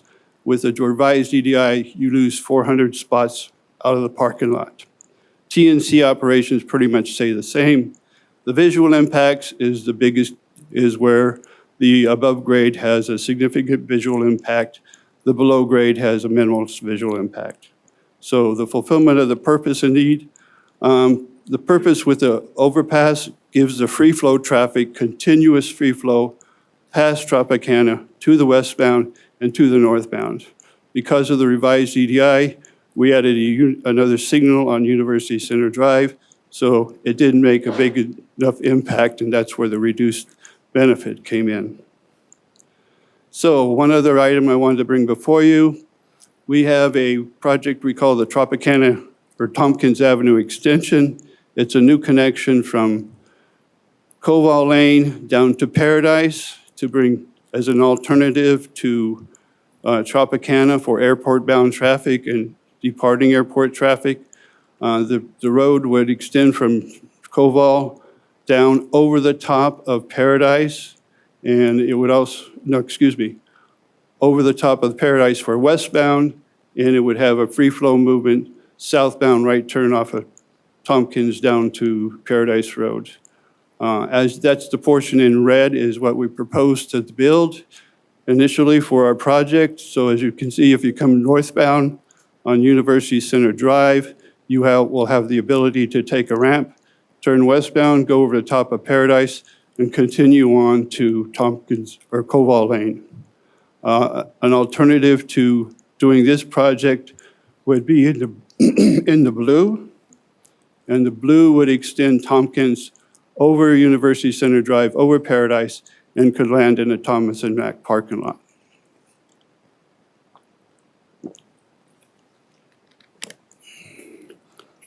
The exhibit there shows there could also be opportunities for a separate multi-use path along the corridor. And these are some just visual renderings that we had prepared showing what the Tompkins alignment would be towards UNLV. This is looking east. This one is looking west along the Tompkins alignment over Paradise. This one is another northwest view. As you can see, I'll back up one. As you can see on the University Center Drive, underneath the overpass on University Center Drive, you can see the ramp that you take to go westbound on Tompkins. This is just another view looking northwest. That concludes my presentation. Well, thank you very much for all of that information. The renderings look fantastic. We recognize that there's an awful lot of time and work that goes into this. There are a couple of regents that have some questions, and we'll start with Regent Breger and then move over to Regent Carvalho. Thank you so much. Great presentation. I had then, I'm going to say pleasure, to work with Dennis on, so I was in the Southwest, so many, not only projects and roads and signals. He is the guru of Clark County, quite frankly, and I have always been so impressed of what you do, how you do, and he really does consider many options and what it does to the roadways, the people, the traffic. He just doesn't look at it one way. So I just want to say I appreciate it, and what I would like to do, from having actually seen this many years ago when I was sitting on the other side, is I know we have more conversation, but a motion to approve and then hear what anyone else has to say. Oh, that's right. It is information only. Sorry, I got carried away because it was done so nicely. I think after we hear from the county and it comes back, hopefully we'll have that same consideration. Thank you. Regent Carvalho. Thank you.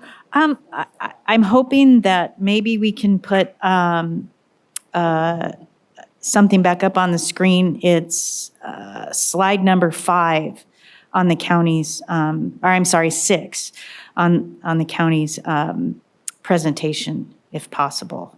Or do you have it in front of you? Because I have some specific They questions. have to load. It's the revised. There we go. Sorry. Okay, perfect.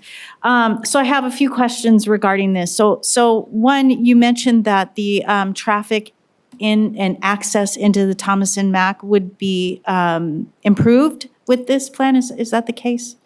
What you will have is the traffic that wants to go to Thomas and Mack on Tropicana, on University Center Drive heading northbound, will have a better cycle at the signal at Tropicana because the majority of the traffic is going to take the flyover and head northbound and westbound. So the access to Tropicana will kind of be separate, or to Thomas and Mack will be separate from the traffic that wants to continue north or west. Okay, so the roadway that we see there, the University Center roadway that's there, to the right of that Yes. flyover will still exist? There's another slide I can show on a rendering if you want to see that. Okay. I just want to make sure. This one right here, see this right here? Okay. This one Okay. shows you the Thomas and Mack traffic, UNLV traffic, and then the airport exit traffic northbound and westbound. Okay. So is the light is still there, though? It has The to be, traffic yeah. signal will Right. remain because you're still dealing with the traffic east and west at grade Tropicana. Right, okay. Okay, that was one question. My other question is, so our property that is affectionately known as the 42 acres is in this area back on slide, what slide is that again? 5 or 6? Looks This like a 5. one, farther west of here is the 42 acres, west of the channel that you see there. It's Okay. not- The 42 acres isn't shown on this slide. Okay, but on slide 6, I think it is.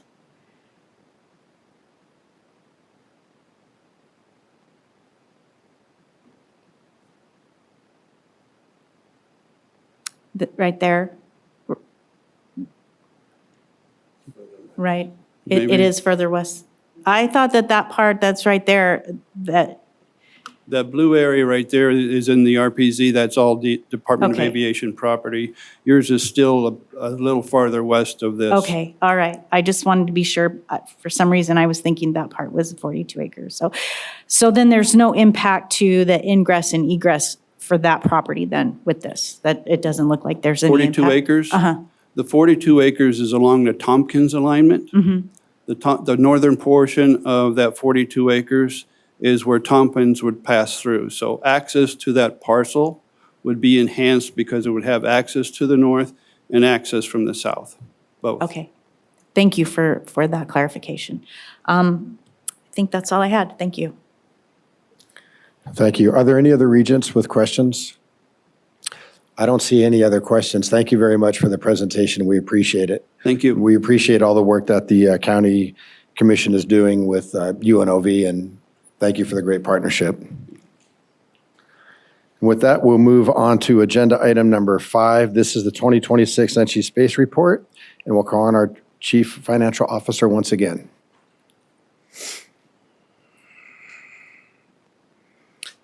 Thank you, Chair Brooks. Sorry, I'm learning how to use my new tablet. To take as much time as you need. It's really okay. All right, my name is Brody Leiser. I serve as the CFO for the Nevada System of Higher Education. Chair Brooks, Regents, I will present agenda item 5, which is the NSHE Space Report.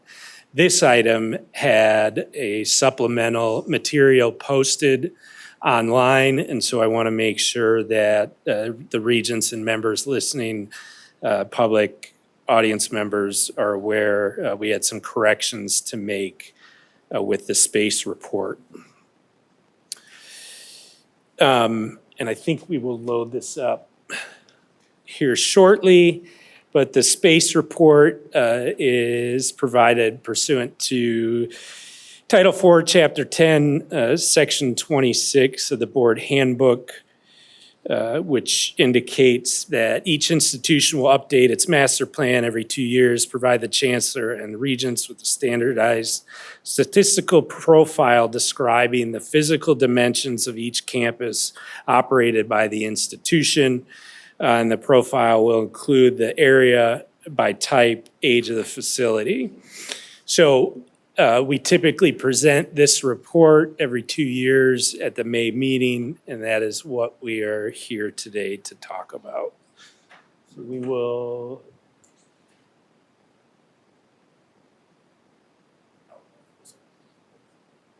Okay, we don't have a PowerPoint. As I learned the process, I guess we don't pull the reports up on the screen for you all, but I believe you all have access to the report itself, so I won't go, I do not intend to go through details on the report. A couple of things that I would note here is the space codes. If you look at, it's page 4 of the meeting material, it's the first page of the report itself, which is a system-wide overview. I would note that the space codes that are used come from the Department of Education, the National Center for Education Statistics, and is referred to as the Facilities Inventory and Classification Manual. So what you'll see, and I won't go through every page, but what you'll see is a high level of the space use codes along the left, along with a description such as classroom facilities, office facilities, those types of areas. The first set of numbers reflects the actual square footage from academic year 2023-2024. The middle set of numbers represents the change from academic year 25-26 to academic year 23 and 24. The third column or third set of numbers then shows the actual square footage for academic year 25-26.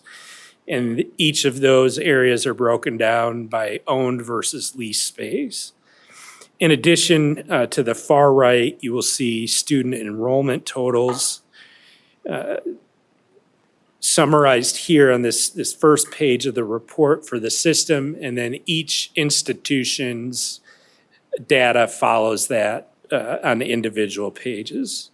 So I won't go through the details on the reports. Substantial changes for each institution are noted on the comments for the institution page of the report.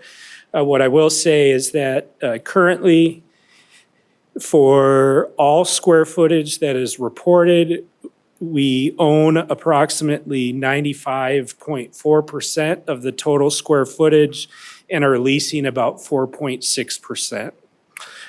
Those numbers are consistent with the percentages from the academic year 23-24. So they changed about 0.1%. Overall, the growth is about 10% over those 2 years. Again, I won't get into details. What I will say is that the growth is mainly due to a couple of CSN facilities that came online, the Deborah March Center of Excellence, as well as Historic West Side Educational Center. And so those are driving more than half of the growth for the 2-year period. And with that, Chair Brooks, Regents, that concludes my remarks. I'm sorry it doesn't, and I apologize because I have a real bad habit of doing this, of telling you that I'm done and then telling you, but I've got one more thing. So I do want to just note that I believe my understanding for the enrollment counts on this report, that those enrollment counts include all students that are in credit earning programs. And so that would include our full-time students within our institutions, as well as the students that are enrolled through dual and or concurrent enrollment. With that, I conclude my remarks and would be happy to address any questions. Thank you. I appreciate that. And we've come accustomed to your style of providing us information, and it's really okay. Regent Del Carlo? And then I'll let you guys. Go. Our buttons need looking into. They're just not working good today. My question is, when you mentioned leases, which that makes my ears burn, do we have an opportunity to find out what leases, after 3 to 5 years, you're throwing money away, as far as I'm concerned, when you have a lease. Do we look futuristically on purchase or finding out if our leases are used to a maximum, to where they're not like empty rooms in there, to where if they're close to other facilities that we have, that maybe they share facilities instead of having this lease here and this lease there. So if it's not an answer for today, it's something, and I could bring it up as new business if that's necessary. But I think it's really important because it's money not well spent. And I've always been conscientious of that in all my years of serving. So if it's not something for today, I can bring it up for a future date.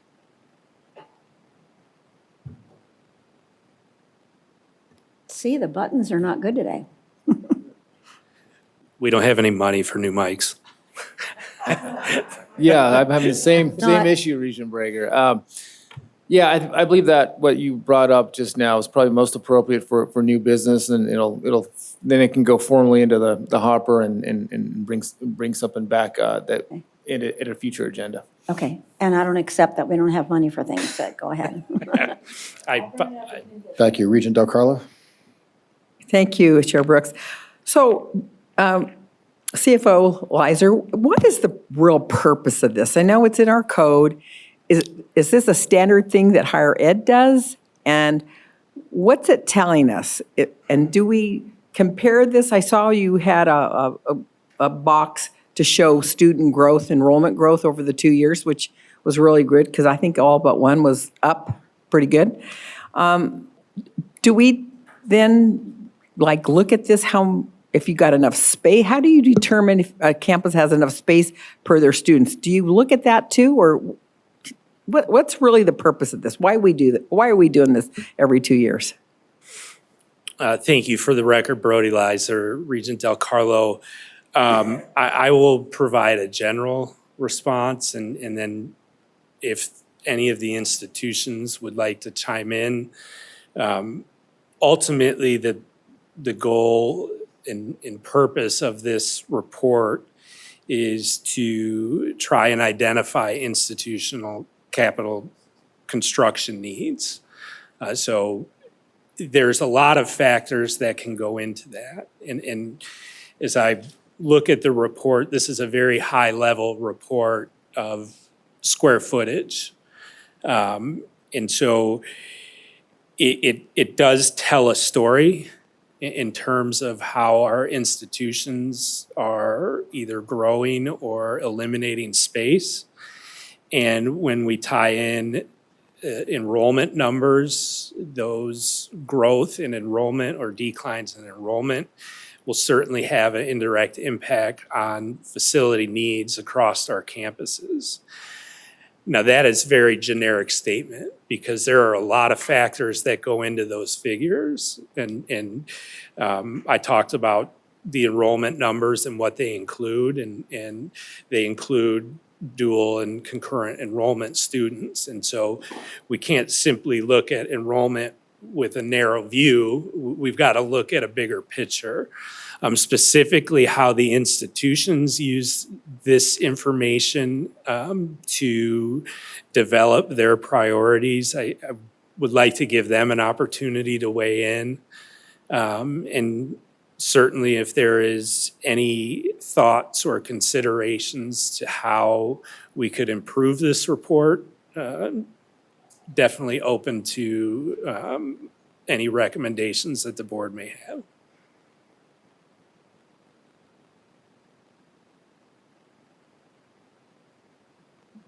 Okay, so like President Heavey, you've been around probably the longest here. How do you use it? Thank you. Thank you for the question, Regent Del Carlo. Chris Heavey, interim president of UNLV, for the record. We, I would just say, are constantly monitoring our space conditions and trying to manage programmatic space and using that for the kind of vision that we're putting forward to the regents about what kinds of capital projects that we're going to need. And so in terms of its use in this room, I'm not really sure about that other than potentially the prioritization of projects related to additional space and understanding ratios of space to students, et cetera. On the campus, we're always actively evaluating space considerations. For example, as we put forth new programs, where are they going to live, which programs are bursting at the seams, et cetera. And, for our purposes, we are really at the edges of what we can manage space-wise and are desperately in need, for example, of, the new business building to give us surge space for other programs that we're adding as our enrollment continues to expand. So internally, we're using it very actively and evaluating on a continuous basis. For you, I think it's maybe giving some broader context of how the campuses relate to each other.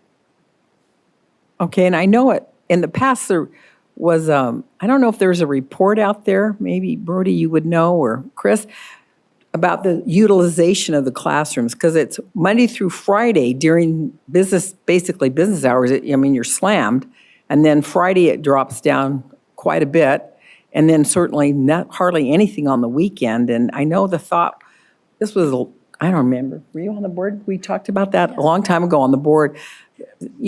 Our students are different today, and they're busy working and having families and stuff, and maybe we should kind of think outside the box a little bit and be offering more things maybe on a Saturday or a Friday, Saturday. I don't know. We talked about that. Chair Brooks, if I may, again, Brody Lizer for the record, Regent Del Carlo, thank you for bringing up the points that you've made. My understanding is that we have not looked at reporting on utilization since COVID. This report itself is a legacy reporting tool that has carried over from the policy, and the purpose is to try and provide information to inform the board as you're setting your capital priorities for the upcoming biennium, which is why we typically do it at this meeting every 2 years. In talking with Chancellor McNair and hearing some of the points that you made and reviewing the report myself, we would absolutely be happy to take a look at this report and how the information is presented and try and revamp the report to potentially make it a more meaningful piece of information for the board. And if there's additional information that is of interest of the board that we could include, we would be happy to look at that. Question. Oh, I had one more question. And so we just got the John Tulloch Business Building. It's a brand new building. This is the first academic year it's open. So who assigns all those codes? Who goes through and does that? Is that at the point where the architecture's involved or the building's up and then somebody goes through room by room to see how it codes up? I thought those codes were pretty fascinating, actually. I asked you about them before the meeting. Thank you again, Regent Del Carlo. My understanding is the institutions themselves will assign the square footage. So for that particular building, UNR would have had involvement in assigning the areas based on the codes. Okay, thank you. Thank you. Thank you. President Dalby. Thank you, Chair Brooks. Just chiming in from exclusively the WNC perspective, because I know my colleagues have different uses of this report, but I'll have to be honest, I like the words legacy report that Vice Chancellor Lizer used, and I don't actually look at this report until it comes to the board. I think it's something that was derived under the old funding formula, maybe used there, but in our world, we are using, our space utilization is more predicated on where we can fit classes, which roofs aren't leaking, which ones we're not updating today, and where we can move students from point A to point B based on our enrollment management strategies more than capacity is blended into that, but this report does not necessarily guide that. Thank you, President Doppie. Chancellor McNair?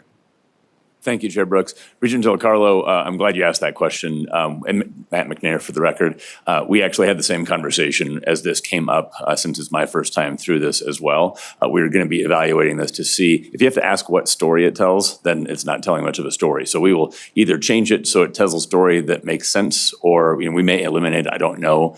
We can probably come up with a better way of presenting the information that makes it useful, since I don't think as it is, it seems to be all that useful for people. Thank you. I appreciate it, because there's got to be a lot of time that goes into some of this stuff. And I think we need to look at that kind of things. And then my colleague, Regent Carvalho, who's been on BFF for quite a long time, and I'm on ARSA at the same time. And I forgot that we have that space utilization report. Can you mention that, May I say something? Yeah, Regent. Please do. As Regent Del Carlo was mentioning this, there was a conversation in June of 2024 about the space utilization report at the BFF meeting. CFO Vitone would probably remember that. And we discussed the usefulness of that information and how it could be used in the future, but it hasn't come back before that committee or the board. From my perspective, I think it would be useful for us to understand where and how classroom spaces and other spaces on our campuses are used, so that we can understand the priority of our requests to the legislature. But I do agree with you that I think that there needs to be a deeper look into these reports. I mentioned to CFO Leiser before the meeting basically the same thing, that I don't think that this report tells the right story for us. So I appreciate you allowing me to chime in on this, Chair. Thank you. Sure, Regent Carvalho. It was appropriate with the dialogue that Regent Del Carlo had started. We'll move to Regent Downs and then President Klippenstein. Thank you, Chair. So I appreciate the report. I want to say I'm looking at the screen here, the student enrollment totals. I think what might be more helpful is maybe the on-campus student enrollment totals, how that may have changed. That would kind of play into the utilization part of it. And I do recall, and someone can correct me on my historical knowledge here, that the space utilization report I thought was originally intended for the prior funding formula. And I thought that started like around 2012. And in 2013, we switched to the current funding formula. So my dates could be off there a little bit. But I will say, as someone who works in the system, the space utilization report, or because of that, at least my school, I know it's changed, President Dolphy, you can correct me, but I know it's changed. But it was up until a year or two ago, to where we would leave classrooms, just to get a better report, we would leave classrooms of 30 empty so that we could put 15 students in a 16-seat classroom while we leave the 30-seat classroom empty, because it looked better on the report.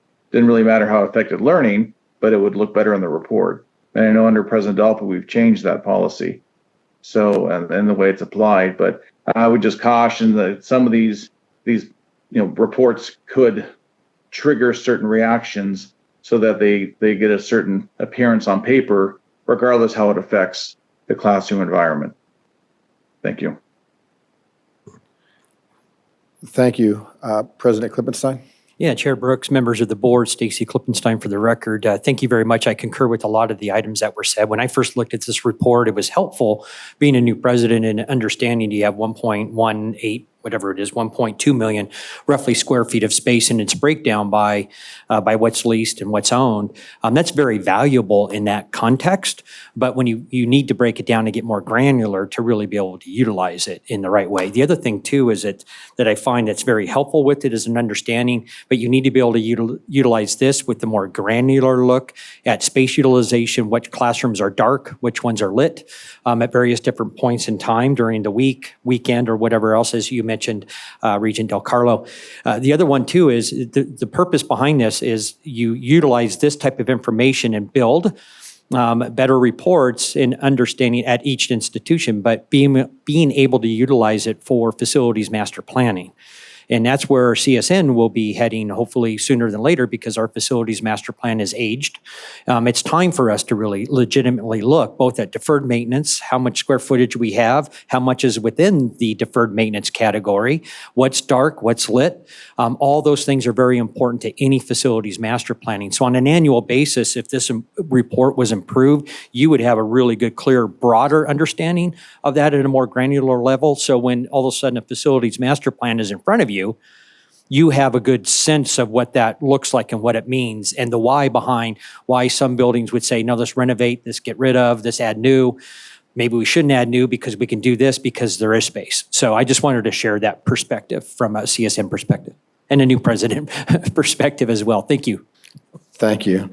Are there any other questions for our CFO specific to space utilization or the report? Regent Boylan. Chair Brooks, thank you so much. Appreciate it.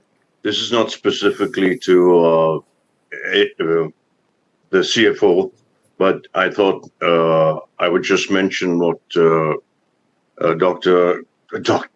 Regent Del Carlo mentioned about the usage of space on the weekends. The doctoral program in public policy, they do use Saturdays and Thursday, Friday evenings. That's just a shout out to them. But also, I agree with her totally. There's a lot of empty space that could be used for different programs. The other thing is to Regent, and I should call him Dr. Downs, but it's so important to have someone like him. I never knew about this thing about leaving empty spaces, a 30-room classroom empty and this. Yeah, you've got to have some covert agents in there that let us know these kind of things. And we should know them so we can use all this space and UFO stuff and all that stuff all together. So thank you, Dr. Downs. Thank you, Chair. I had to say something about that. It's been very interesting. Thank you, sir. Thank you. And with that, we'll move over to agenda item number 7. This is the 27-29 NSHE biennial budget request process and priorities. And I'll ask our CFO to lead us once again in this discussion. Thank you. Thank you, Chair Brooks. Chair, I need to read my disclosure again. Thank you, Regent Downs. Please do.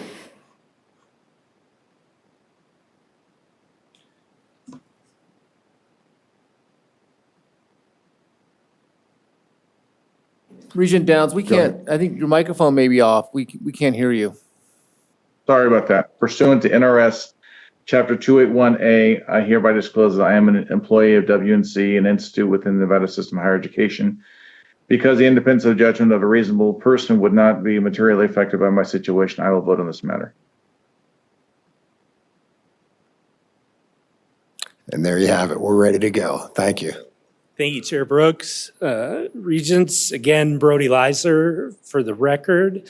I will go through the agenda item 7, and I will tell you, here's a spoiler alert. This basically is the June presentation, so you're going to see this again with some minor changes in June, and we'll talk a little bit about that. But as you recall, at the April 17th meeting, we talked and presented on the state operating and general fund requests for the institutions. So the areas for discussion today, again, a very brief recap of the budget process timeline, which everyone is familiar with at this point. And then we'll get into the institution budget enhancement requests. There's a continued focus on those priority areas that have previously been identified by the board. That includes the fee waivers, small institution factor funding, and campus security. What we've done for today's presentation is given the number and priority areas for our campuses. We have grouped the requests by areas of focus for consideration to help present the information in a little bit more digestible format. And then we'll talk about direction for the June meeting. As I mentioned, the board will hear a very similar presentation in June, and the goal at that June meeting will be to set direction on priority areas. We can then take that direction and in coordination with our institutions, work to finalize the presentation material for the August 27th board meeting, where the board will take action to set the 2027-29 biennial budget priority for submission to the governor's finance office. And during that time, we'll be working with our colleagues across all institutions to be entering those budgetary requests into the state budgeting system.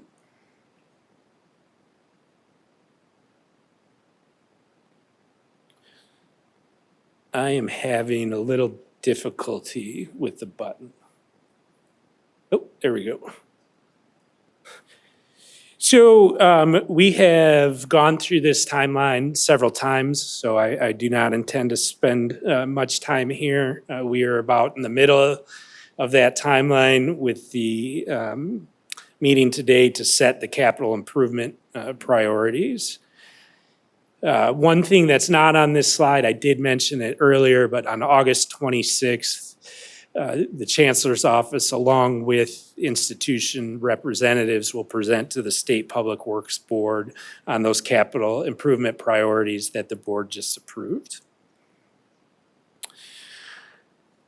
Operating priorities, again, this is information you have all seen before, that the budgetary requests are in alignment with the governor's 3-year plan priorities, as well as being in alignment with the board's strategic plan with regards to student access, student success, closing performance gaps, meeting workforce needs.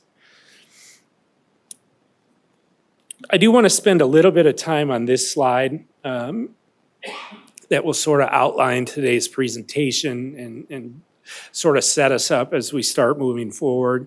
The first bullet point that we have here talks about adequacy of funding. And what I want to talk about here, this has been a common theme since applied analysis came before this board in September of 2025 to talk about adequacy of funding and provided a presentation to the board. And what I would like to talk today about with regard to that is I know that there has been some interest by board members on what is going on, whether we're going to pursue anything with regards to work that was done by applied analysis on a funding formula model. And we have begun very initial discussions with applied analysis, and I appreciate the opportunity to come up to speed as I come on board. We do have meetings scheduled, a meeting scheduled on June 3rd, where we are going to meet with applied analysis. And when I say we, that includes the Chancellor's Office, as well as our chief business officers and possibly some government relations folks from each of the institutions. We want to make sure that all of our campuses have an opportunity to pose questions to the applied analysis team to fully ensure that we understand the model as being proposed. And what I will tell you, I'll give you a very high level recap of the model, and then we will have a slide at the June meeting to talk more about this funding model, and we'll continue to advance those discussions then as we get into August. But ultimately, the model looks at setting a proportionate split of funding due to the shared funding structure of higher education in this state, and looking at peer and aspirational institutions as to what those proportions look like between state investment, state general fund, as well as student-derived revenues in our institutions. That's our registration fees and non-resident tuition. So the model will look to see what the goal level of that proportionate funding split is, and that split may be different for our universities than our community colleges. It certainly could be different for Nevada State University than it could be for the University of Nevada, Reno and the University of Nevada, Las Vegas. These are all the things that we're going to continue to talk through with applied analysis. But the other piece, the other general piece of the funding model proposal is to reach aspirational funding levels, to get that adequate funding level. And what is the goal, or how do we reach that? And that's where we're looking to peer institutions and or aspirational institutions. For example, the University of Nevada, Las Vegas, the University of Nevada, Reno. We will look to peer and aspirational R1 institutions and what levels of funding those institutions are receiving, both through state investment as well as the investment that our students make. And ultimately, the goal of that funding model would be to set what those aspirational funding levels are and what the right split of commitment is. And so that is a very high level summary of the direction that the funding model will go. I'm sure that you all have a lot of questions, as do I myself, and as do our campuses and institutions.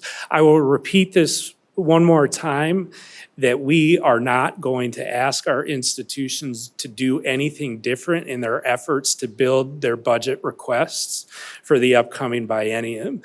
We know that it takes a lot of work for our campus staff to get that information into the state budgeting system, and we can move forward with each of the requests that have been proposed so far to build our budget in a manner consistent with the structure that was approved by the legislature, while at the same time have this parallel discussion about a new funding formula model.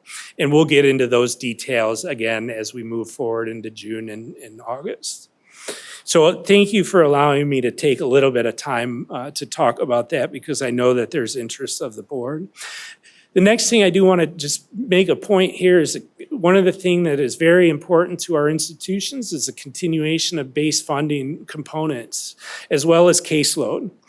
I believe that our base funding to continue the ongoing operations of our campuses into the next biennium, that the general fund investment there will be probably about $1.8 billion in our base budget. It's a substantial investment of state funds into the system of higher education. And what I would also like to note is that we started looking at some preliminary numbers with caseload. I know caseload is a very important component of the budget for all our institutions. Right now, we don't have the final weighted student credit hours for the current academic year. We're close and we're going to get those. Without those final numbers, I can't tell you what the caseload growth is going to be.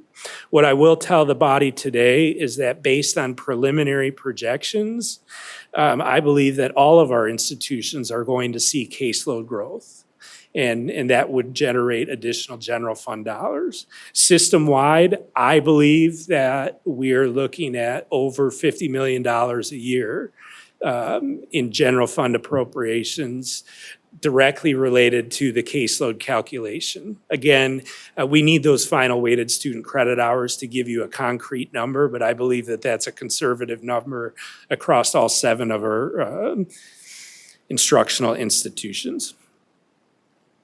With that, we'll hit on the priority areas that I mentioned previously. Small institution factor, funding, safety, security, fee waivers.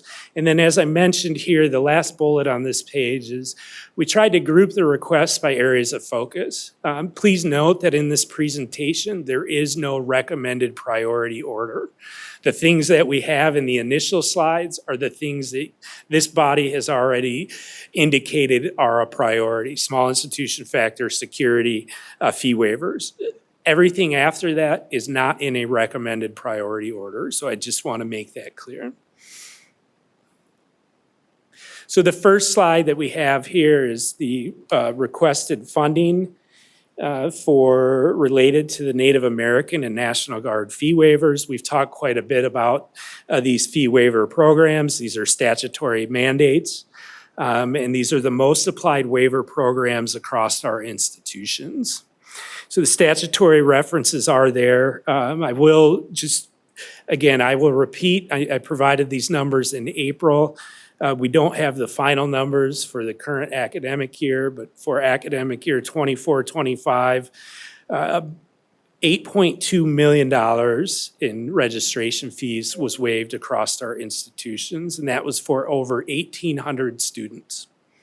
And so we are seeing about a 20% growth with these waivers.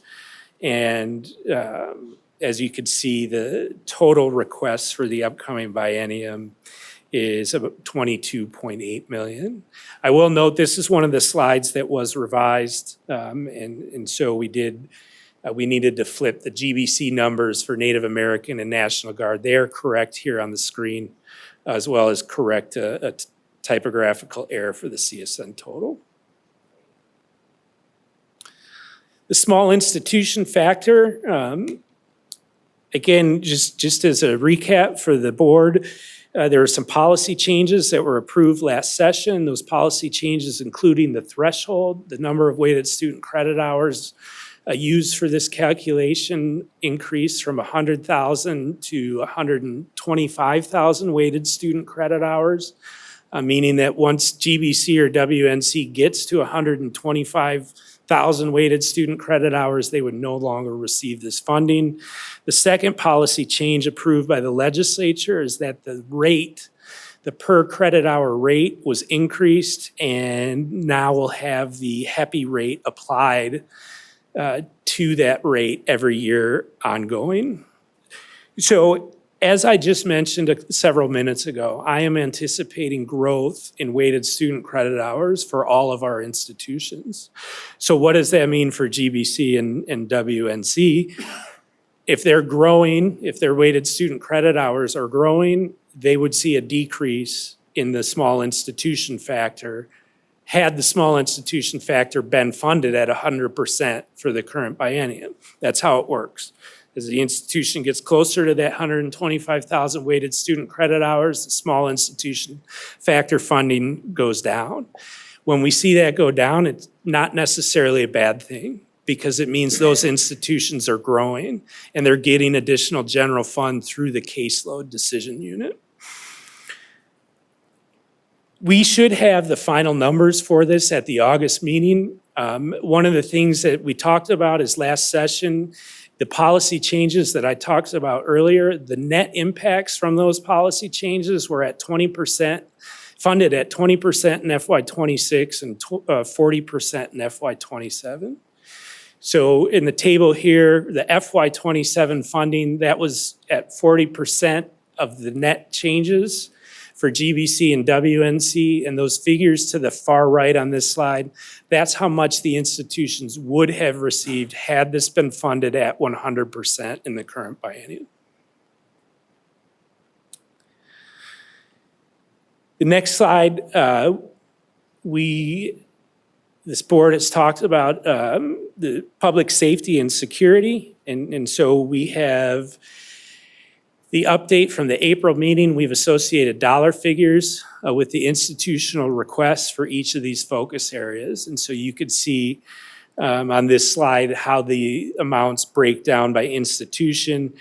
These would fund things such as staffing, security camera upgrades, integrated surveillance, classroom safety, action plan preparedness, badging systems, door locks, and so on. When we get to this slide, so we just talked about the areas that the board has already indicated would be a priority. When we get to this slide, here's where we start breaking these down, the requests by focus area. So what's grouped here are requests that relate to student success and academic support. And you could see, and I'll touch about some of these individual requests, but I don't intend on going through every single one. So I will, they're grouped here. Go on to facility and operations support. The first item on here is a request that actually was made last session. This was a bill that died in the final hours of the legislative session due to some challenges going on there as we approach sine die. And then O&M funding for new space for UNLV and UNR.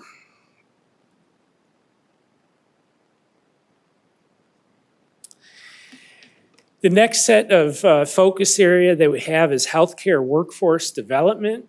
And I want to talk a little bit about the increased course weight for nursing, allied health, and health professionals. As this body's aware, there's a taxonomy of clusters that are used to convert credit hours to weighted student credit hours. And the request here would be to increase the weight for the health cluster. What I want to note is that not all institutions specifically requested this enhancement. But this is an enhancement that if the board would like to pursue and move forward with, would have an impact on all institutions because all of our institutions have courses within this health cluster. And when spread across all 7 of our instructional institutions, it's about a $74.6 million request over the biennium. I want to talk a little bit about graduate medical education. I believe that our universities listed here, the University of Nevada, Las Vegas, and University of Nevada, Reno, would be able to, if they were to receive direct appropriations, would be able to do wonderful things with graduate medical education through their medical schools. Typically, what I would note here is that graduate medical education has been funded by the state. In the past, that funding went through the Governor's Office of Science, Technology, Science, Innovation, and Technology. But that program was moved to Nevada Medicaid last legislative session. And so in the event that the governor's budget does not recommend direct appropriations to our universities, there is a possibility that there could be a recommendation for graduate medical education, as has been done the last several biennia. And that is something that the board could consider providing support for, even though it would be outside of our budget. We'll clean up that College of Veterinary slide to probably say College of Veterinary Medicine, I believe. But other than that, we'll move on. We have another slide on healthcare workforce development. Similar to what I talked about with the increase in that weight for the health cluster, the continuation of the nursing expansion one shot here, we had individual institutions that asked for this to continue. What we've included on the slide here is a $20 million appropriation, which is consistent with each of the last 2 biennia of what the legislature appropriated to continue nursing expansion. One thing that I think we will want to discuss as we move to the June and August meeting is whether or not the board would want to consider prioritizing both a request to continue the nursing expansion one shot and an increase to the health cluster that's used for the weighted student credit hours, because there could be some perceived overlap into what that funding would ultimately be used for. And so that may be an area where the board may want to choose one or the other. I will tell you, as I mentioned, for the last 2 biennia, the legislature has appropriated $20 million. That's $10 million a year to support nursing expansion. The thought process and expectation is that once the expansion efforts are underway and we increase capacity, that increased capacity will generate additional weighted student credit hours that'll get picked up through the caseload and provide additional funding for our nursing programs at our institutions. The reason I say that is it becomes difficult when you go forward and request of the governor for, say, maybe a third biennium in a row for another one shot. And when we start asking for ongoing one shots, it's just something from a messaging standpoint. If this is a priority area for the board, I think we'll want to have some additional discussion on how we can move forward with that request and work with the governor's office to pursue that priority if the board has an interest specifically relating to nursing. And I do understand from my conversations with some of our campuses that our nursing programs can continue to use one-shot money to continue to build up our programs. And I think as long as we've got solid justification for doing that, we want to make that clear in our request and what that would lead to. The next slide here is the teacher pipeline and education workforce. I won't go too much into this slide. There is one thing that I do want to note, that we are working with Great Basin College. I know that there is some funding that they received through the incentivizing pathways for teacher expansion, as well as Nevada Teach. Some of these programs and teacher expansion programs, appropriations are made to the State Department of Education. And so as we move forward through the process, if these are programs that the appropriations are actually made to K-12 education, they won't be part of our budget requests, but we want to identify those and make sure that they are on our radar and on our list for the board to support in the event that the governor wants to make a recommendation to appropriate money, in this instance, to the State Department of Education for some of these teacher pipeline areas where our institutions receive sub-grants of those appropriations. The next item is student access and affordability. Again, I just want to take an opportunity here. The second to last bullet, we've got a request from CSN related to the Silver State Opportunity Grant. While CSN has specifically identified a funding request due to the need that they are seeing at their institution, the board could consider a broader request here, as this program serves other campuses within the system.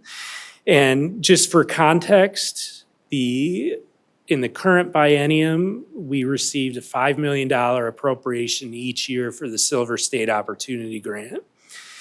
For academic year 2025-26, the fully eligible cost of our students was $8.5 million. So had we had an appropriation of $8.5 million, that's what could have been awarded for students, but we were limited to $5 million. So as we talk about the Silver State Opportunity Grant, and we move into, again, June and then August, this is an area that we will probably make it a more global request, not specific to one particular institution. Similarly, the Nevada Promise Scholarship is an area where I believe that the state could benefit from an increased investment of appropriations due to the demand and eligibility of students. But that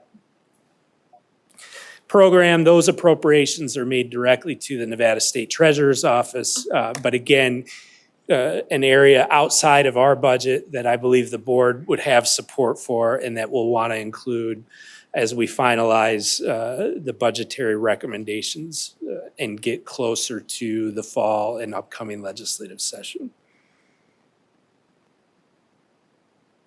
Finally, there's the technology and digital initiatives. Not finally. See, I did it again. At least I'm consistent. Some technology and digital initiatives. And then we've got some specialized program and research areas. Again, here, the Knowledge Fund, we're going to start calling that the Knowledge Account. It historically was the Knowledge Fund, and there was a statutory change several years ago. We've got a request here specifically from UNR, but this is, as you all know, the Knowledge Account is administered by the Governor's Office of Economic Development.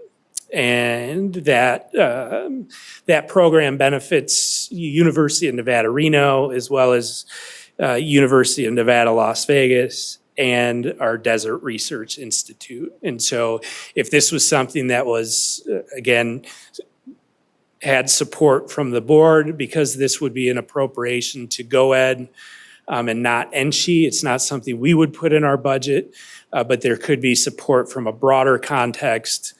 And we will certainly keep this on the radar and continue to present the support for the Knowledge Account if that's the path that the board chooses to take. Here's some more specialized program research areas. I know I sound like a broken record, but same thing for the WIN funding. GOED program for workforce innovation, Renew Nevada. That money gets appropriated to GOED. We've got specific requests from GBC and CSN, but the board could consider broader support for that program. Again, it would be outside our budget, as that money would be appropriated to GOED.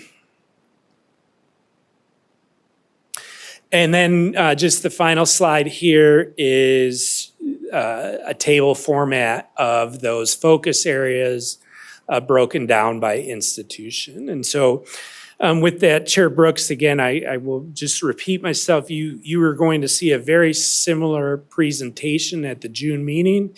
The board does not need to take action today.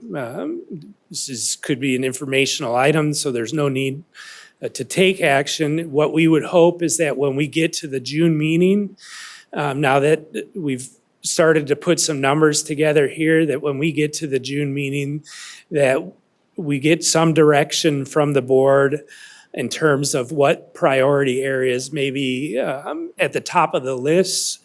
And then we will take that time between the June and August meeting to prepare material to bring back to this body for consideration on August 26th to finalize your budget priorities and recommendation to be submitted to the governor's office for the upcoming biennium. And with that, I have nothing else and would be happy to answer questions. Chair Brooks. Thank you, CFO. Chair Brooks. We appreciate that. I just, it sounds like we may have some questions from Regent Boylan, but prior to getting to Regent Boylan, I just wanted to ask, just for clarification purposes in terms of timeline, when we were having the conversation specific to agenda item number 6, those items we needed to cover because should there be any substantial changes that the board wanted to make to any of that, you probably needed a little bit of time before they were submitted to State Public Works. When does that have to be, that particular item, when does that have to be submitted to State Public Works? For the capital projects? Yes. In order for them to prepare their material for the August meetings, my understanding is June 1. Thank you. I appreciate that. That's my understanding also. And that's why we recognize that part of the reason we're assembled today was to make sure that we can go over that just in case there were any substantial changes to give your office enough time to make those changes and submit by June 1. This particular item is different in that it seems to me, and like you've pointed out, we have a little bit of time to take a look at this. And I say a little bit of time recognizing that the quarterly meeting is coming up quicker than I think some of us are anticipating. And so to your point, this could easily have been an information-only item so that we can just at least put this on our radar and start taking a look at things right now and be better prepared in June when we really have to make some of these decisions. So I appreciate the clarification and the difference between the two agenda items. And with that, I'll go to Regent Boylan. Thank you, Chair Brooks, and I apologize for jumping the gun there. But I wanted to make sure that I asked this simple question. I kind of missed what you said about the veterinary school. So could you mention that again, and what exactly did you say?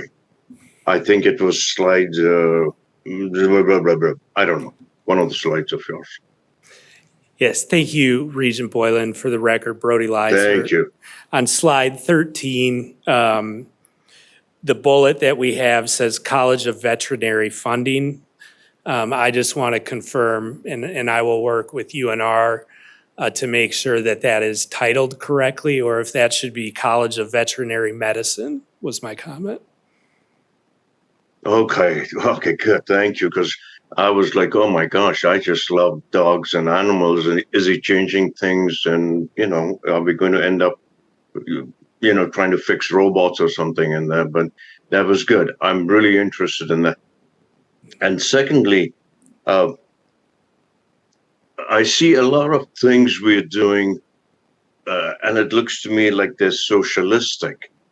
If we're taking money from people who pay taxes and just give it away to people who don't pay taxes for whatever reason, and we have this T&M legal clinic. And I think I've asked about this before. I've tried to clear it up.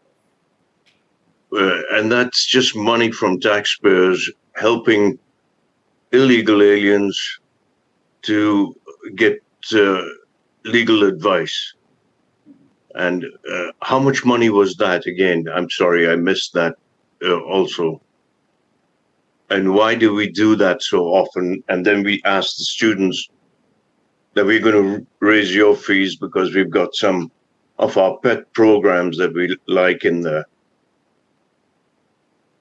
Do you remember that, or do you know which? Regent Boylan, I will answer one of your questions on slide 19. The budgetary request is $1 million for the upcoming biennium. Related to your other questions, I think I would defer to either council or the institution. I knew you would, and I'm surprised that he didn't jump in and say, "Whoa, hey, I totally understand," and I apologize to legal because I know you were going to shoot me down.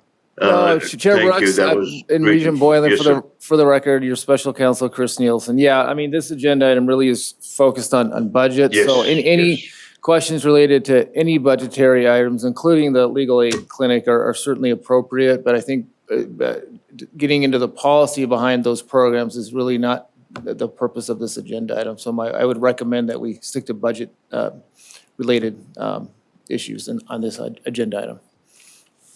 Thank you so much. And just as I blurted it out, I realized I'm like, oops, legal's going to get me. So thank you, Mr. Leader, Lizer. Yes. Did I say it right? Yes. Yeah, it's the I and the German that comes afterwards. Okay. Thank you so much. Thank you, Chair. That's it. Thank you, Regent Boylan. I'll just ask real quick if there's any other questions. I don't see any, and I just wanted to point out that as discussed, the biggest reason this came forward for us today as a possible action and not an information only was, should there have been a regent maybe wanting to make some formal process or give formal direction, the board could have certainly had discussion about formal direction and applied that to the agenda item, which is why it's for possible action and not strictly information only. The board certainly doesn't have to take any action on this, but we'll go to Regent Del Carlo for a question. Thank you, Chair Brooks. On slide 11, you mentioned CSN and GBC on the advisor ratio of 350 to 1 and the money they'd need to get there. So I'm just assuming because the other 5 institutions that provide instruction aren't listed, that means they're all at 350 to 1. This is just one of my pets things on the board. I was so happy when we put this in many years ago, and it just really drives student success if we can get those numbers right. Thank you, Regent Del Carlo, for the question. I appreciate the question, and thank you to all of our campus staff for providing me with this information in anticipation of the question. Based on the information that I have, none of our institutions are at the 350 to 1, and I will give you the ratios that were provided to me. In no particular order, Truckee Meadows Community College provided a ratio of 455 to 1. The College of Southern Nevada provided a ratio of 631 to 1. Nevada State University, 461 to 1. Great Basin College, 480 to 1. University of Nevada, Reno, 365 to 1. Western Nevada College, 523 to 1. And I don't have UNLVs, and I apologize. President Heavey, I don't know if you know it. 318? Oh, We are in compliance, 318 to 1. Yes. So I misspoke. We have one institution that is under the ratio. Okay, just a follow-up to Set that it up then. beautifully. So you've got 5,920,000 there. So shouldn't we list the others for the money to get everybody up to 350? I mean, shouldn't they all be listed then? Or are these just our two priorities? Thank you, Regent Del Carlo. As I think of the proper way to respond, if that is a priority of this board, I think it would be appropriate to engage in conversations with the institutions. These 2 institutions specifically asked for funding for this purpose. Okay. And the others did not. And I don't want to speak on their behalf as to there could be various factors related to that. And so I would defer to those institutions to respond directly. Okay, I appreciate it. I'm glad I asked the question because this was one of our top 5 strategic goals when Chancellor Riley was here. And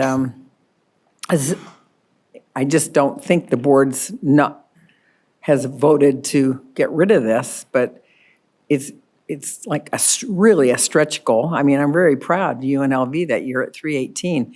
It really makes a difference, and all the national stats will tell you if you can get the proper advising, kids get out in time, and they take classes that they need, not things they don't need. I mean, it's really a key component of student success, which was one of our 5 strategic goals too. So that's why I'm asking. So thank you.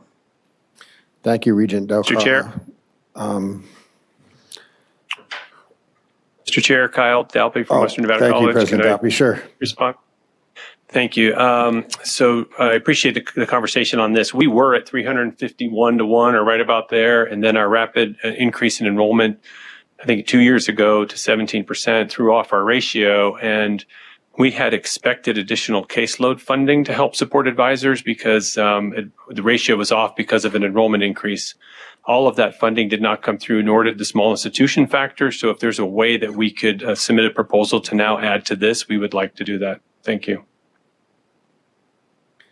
Thank you, President Dalpy. And I think that's a great idea as we start to have these, discussions. Again, this isn't anything that necessarily the board has to vote on in order for President Dalpy to have something added to this. I think that would be great. And I think if there's other institutions that, given another opportunity, if they feel like there's something that they would like to add, I think that would make a lot of sense. And to Regent Del Carlo's point, this is really part of what the board has always looked at as student success. And advising is a big part of that to make sure that students are on track with their course load and with anything else that they might need in terms of guidance, so that we're setting our system up to have students come in and frankly move out and hopefully into the Nevada economy as quickly as possible. Advising is a key role of that, and it's usually one of the reasons why students end up on a campus longer than they should. And so I don't think that could be understated, the importance of what you're talking about. And with that, I'll move to Regent Del Carvalho, sorry. Thank you. Thank you. Yeah, you know our names, they do sound alike. I did want to ask about the Nevada Promise Scholarship. Is that something that should be on our priorities, or is there just, is that just automatically funded? How does that work? For the record, Brody Leiser, thank you, Regent Carvalho. That program is administered by the State Treasurer's Office and funded through an appropriation. And I apologize, I'd have to pull up how much was appropriated for the current biennium, but the appropriation goes directly to the State Treasurer's Office as they administer that particular program. So that could be an area similar to the knowledge account or the WIN, the Workforce Innovation for New Nevada, where funding is appropriated to another state agency where the board could demonstrate its support, but it would be outside of our budget.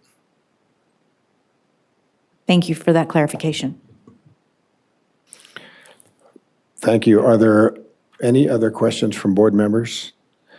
I do have one question for you. It's on slide 8. It's the fee waivers. And the question really has to do with the conversation that's taking place with legislators. It looks to me like this is part of really the budget request. And at one time, we were having conversation that perhaps this shouldn't necessarily be part of the budget request, but the ask is if we are going to have mandated, anything that might be mandated in terms of waivers that hopefully the state can help pay for that rather than it coming through a budget request. And so I'm just wondering if there's any updates on those conversations, if there's some strategy to get those conversations in place and what that looks like. Specifically with regard to the waivers, I know that there was discussions last session about the mandated waivers and funding, and there's also was some policy considerations specifically around the Native American fee waiver. To answer your question, yes, I believe that we will continue to engage in conversations with the governor's office and the governor's finance office about these mandated areas, in this case, fee waivers, where there is an associated revenue loss for our institutions. And when you're talking about millions of dollars, it's not something that we can absorb or that our campuses can absorb. And so, I think funding for it has to be within the budget process. But how we look at that, or how it's funded, we can talk. We'll certainly have discussions about that.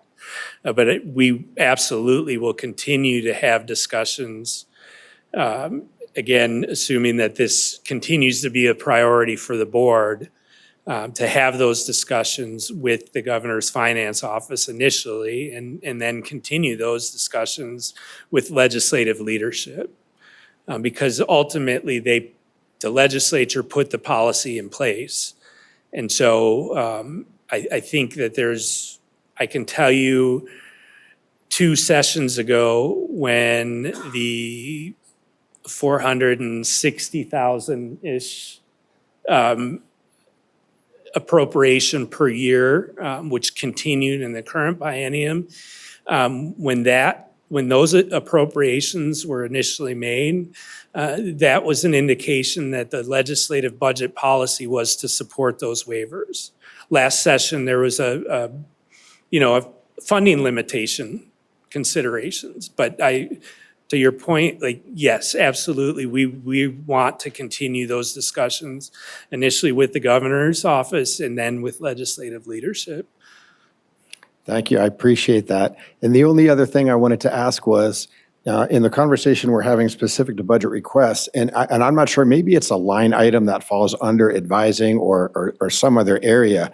I didn't see anything that would be supportive for the veteran service offices at our institutions and what funding for those programs might look like that are on campuses that are doing some fantastic work and the best that they can.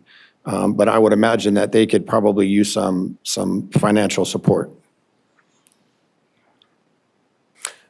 Thank you, Chair Brooks. We will follow up Vet Services Office's funding, as well as work with the institutions that didn't ask for funding specifically to the advisor ratios to gather information for both of those. Thank you. Are there any other, it looks like Regent Downs has a question. Regent Downs? Yes, thank you, Chair. So CFO, is it Lizer? Am I saying that correctly? But I had a question looking at this. Maybe I missed it. Is there anything in any of these requests for, especially for the CBA institutions, for salary increases that are required by our current board policy for any types of increases to go, I think, beyond $2,000, however the numbers kind of figured? There's supposed to be a request that goes to the legislature. I didn't see anything in here. Does that mean that no one intends to do that? Or does that mean that they still have time to get it in? What can we take from that? Thank you, Regent Downs. Again, for the record, Brody Lizer. You're right, there is a process, and I don't think I'm sharing anything that's confidential, but I believe the board will see a request along those lines, specifically for Truckee Meadows Community College at the June meeting, at the quarterly June meeting. And you're absolutely right that if there is a collective bargaining agreement that has a fiscal impact, the institution is required to identify what that fiscal impact is when they bring that to the board, which TMCC will do at the June meeting. And then ultimately, if that agreement is approved, there needs to be a funding request submitted through the governor's office and ultimately to the legislature to fund that fiscal impact. Now, what I would also say is that those agreements are required to have non-appropriation clauses. And so while the agreements themselves can move forward with the process, ultimately, if the legislature does not provide additional appropriations specific to that fiscal impact, that portion of the agreement is not effective. And so I am not aware of other institutions bringing agreements forward. I don't want to suggest that we won't see any others. I will just tell you that TMCC is the only one that I know that's ready to go. Can a request only go forward if a full agreement is reached, or could the institutions who are still in negotiations put forward the request? I mean, given that there is a timeline, there's a deadline to get that request in.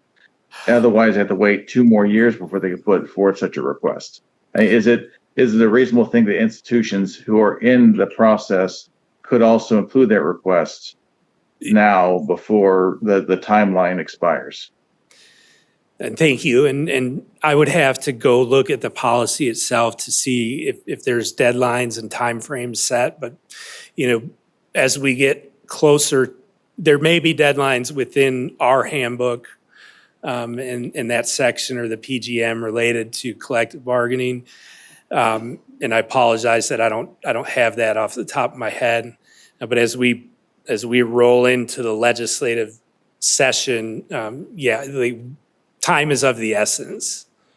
And I know that was sort of a non-answer, but I will follow up with you on specific timeline requirements. And to your point, if there are other institutions that are in the process, how much time do they have to get their agreements before the board and through the process. And Regent Downs, this is Jimmy That's Martinez most for of the what record. I'm asking is. I'm sorry, Jimmy what? Martinez for the record. I just wanted to jump in. I don't want to get too far off the agenda item topic and start talking specifically about the collective bargaining agreements, but the collective bargaining agreements, anything negotiated in those agreements is required to be ratified by both faculty and the board. So it would be inappropriate for anything to be brought forward to the board for inclusion before it's properly negotiated and agreed upon. Okay, that was part of my question. Thank you for clarifying. Does it have to wait for full ratification prior to being brought forward to the board? Because it just seems like then there could be an endless delay tactic by institutions. That's why, and I'm trying to be specific to this topic. I'm not trying to go off on a tangent, but the fact that there are deadlines to meet with the legislative requests, do we need to keep that in mind so that the potential is still there for that to be requested? But if it has to go through the full adoption and ratification process, I guess that's a good way for certain groups to prevent pay increases from ever occurring. So a lot of delay there. Okay, thank you. Thank you, Regent Downs. If there are no other, thank you very much. If there's no other questions from Regents, then Regent Del Carlo.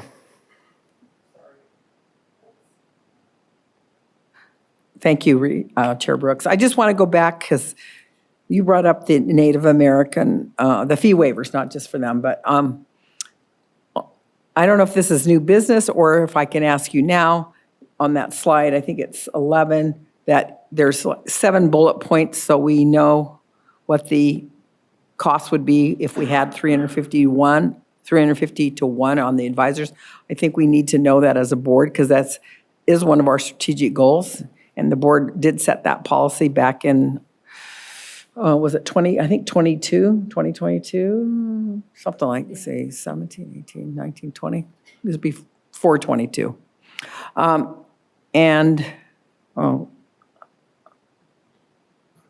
I forgot what I was going to say. I don't remember. I'll have to get with you later on it. No, it just left. Okay, I think it's because it's time for lunch. Okay. Thank you. All right. And a bathroom break. Sure. Thank you, Regent Del Carlo. So I'll pause just for a moment, just in case the body has an appetite to take any action on this. If not, then we'll move right into agenda item number 8.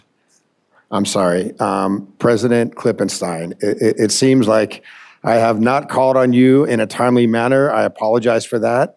I want to make sure that we get your comments and thoughts in on this as well. Thank you very much, Chair Brooks. Stacy Klippenstein for the record. Carvalho and I, we were making eye contact on that one, so I'm glad she's sitting next to you. Thank you very much. I was just going to jump back real quick on the Veterans and Veteran Center. There is also, when you talk about certifying agents, and when we have 15, almost 1,600 veterans come through, and we have to certify them each semester, right? So we have to go through all the paperwork. There are advisors that help do that. We were behind on that ratio, but we're catching that back up. Why? Because of the fees that you approved in our Academic Success Initiative fee that you approved back in January. We're able to take a portion of that and move it forward to hire 2 new advisors that would also be certifiers. So we're trying to make that move on the ratio. We have not just the broad ratio, we also have the veterans ratio of what we need to adhere to, and that's what we're trying to do. So we're using those funds, 2 new advisors, cross-trained to be able to do that to support our veterans. Thank you, President Klippenstein. I know that each of our institutions are doing fantastic work with veterans, and I'm sure will continue to do so. Thank you very much, CFO Leiser, for the report. Clearly, there is some informal direction that the board has provided, and we look forward to taking a look at the new updated report request in June. And with that, we'll move on to agenda item number 8, which is new business. Are there any regents who would like to offer new business suggestions? Regent Breger. Susan Breger for the record. I'd like to not make this be a major ordeal for anyone, but how would we find out in the easiest way, not a good word, but on the leases, like how long on some of them, or can they be worked in together? How many vacant rooms are in the leases? But I'm not looking for someone to spend months and hours and all that. So if there's not I don't know if there's an easy way to do it, but I'd like to see how long we've had some, and maybe we need to look futuristically for other boards that they're not putting out all that money. It ends up being millions and millions of dollars, and that's why I'm a little concerned. Not for us, meaning we should look futuristically in how we either know we need a building in the future or we combine leases together when they expire. Or I can talk to you later. Regent Del Carlo. Thank you, Chair Brooks. New business would be a presentation on, if we even have a policy on how future deferred maintenance is considered for new buildings. Because if there's not anything in policy or if there's no process, I'd like to see the board at a future meeting put some guardrails around all that. So we don't get in this problem. I'll be long gone, but we got to talk about it. Regent Downs. Thank you. That was quick. Thank you, Chair. I would like to have a meeting or an agenda item at a future meeting to where we can just, it could be information only, it could be action, but we can have a discussion and kind of lay out get a better understanding of what collective bargaining is at the institutions and what is being, I say this in a nice way, presented in our name by the system presidents, so that, we want them to make sure that they understand where we are, we understand where they are, and then faculty understands our position as well. So I'd like to have a time when we can have that discussion, so that just put it all on the table. So there's no secrets. When we have our perspective, they have their perspective, and there's no misinterpretations. I'll say it that way. Sure. Regent Borland. Thank you, sir. Appreciate it. I'd like to get a report on all the things like fee waivers, special programs, anything that shows how much it costs NSHE and which part of society it helps, and something like school to college, etc. Those programs we have, they don't benefit all the students. So a report just showing a simple report and a discussion maybe for the next meeting. This is important to us to know where the money is going. These slow leaks become a hemorrhage, and then we ask students to, we're going to increase your fees. My second one, sir, is we discussed this a few years back. I'm giving you the background on it, and the fees that we charge students for the newspaper. I do believe that students don't need, we don't need to spend that kind of money and charge the students the $3 extra, I think it is. We don't print the stuff anymore. If we do, nobody handles that. That's why we have computers. So either we remove that fee altogether. I'd like to know how we could discuss that in the next meeting, and how that affects us. And that goes out to the chancellor as well as to council. How does that affect us, and do we have any agreements or some things that we can and cannot do? That's all, Chair. I thank you very much for this. Thank you, Regent Del Carlo. Sorry, but I remembered what I was going to say. and it's... Welcome to the club. Yeah, it's an age thing, I'm sure. It's that we got to make sure we're comparing everything properly on that advising, because we do have an institution that uses faculty, which is fine, but it's a difference. They get a stipend, I do believe, at one of our community colleges for advising. So I want to make sure that that's understood when the report comes. Okay? Thank you. Okay, I don't see any additional new business. We'll move into agenda item number 9, which is public comment. Is there any public comment at GBC?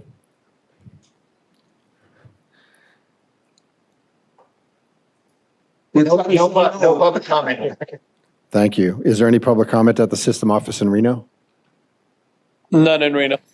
Thank you. Is there any public comment here in Las Vegas? SES, is there any public comment on the phone? There's no colors at this time, Mr. Chair. Thank you very much.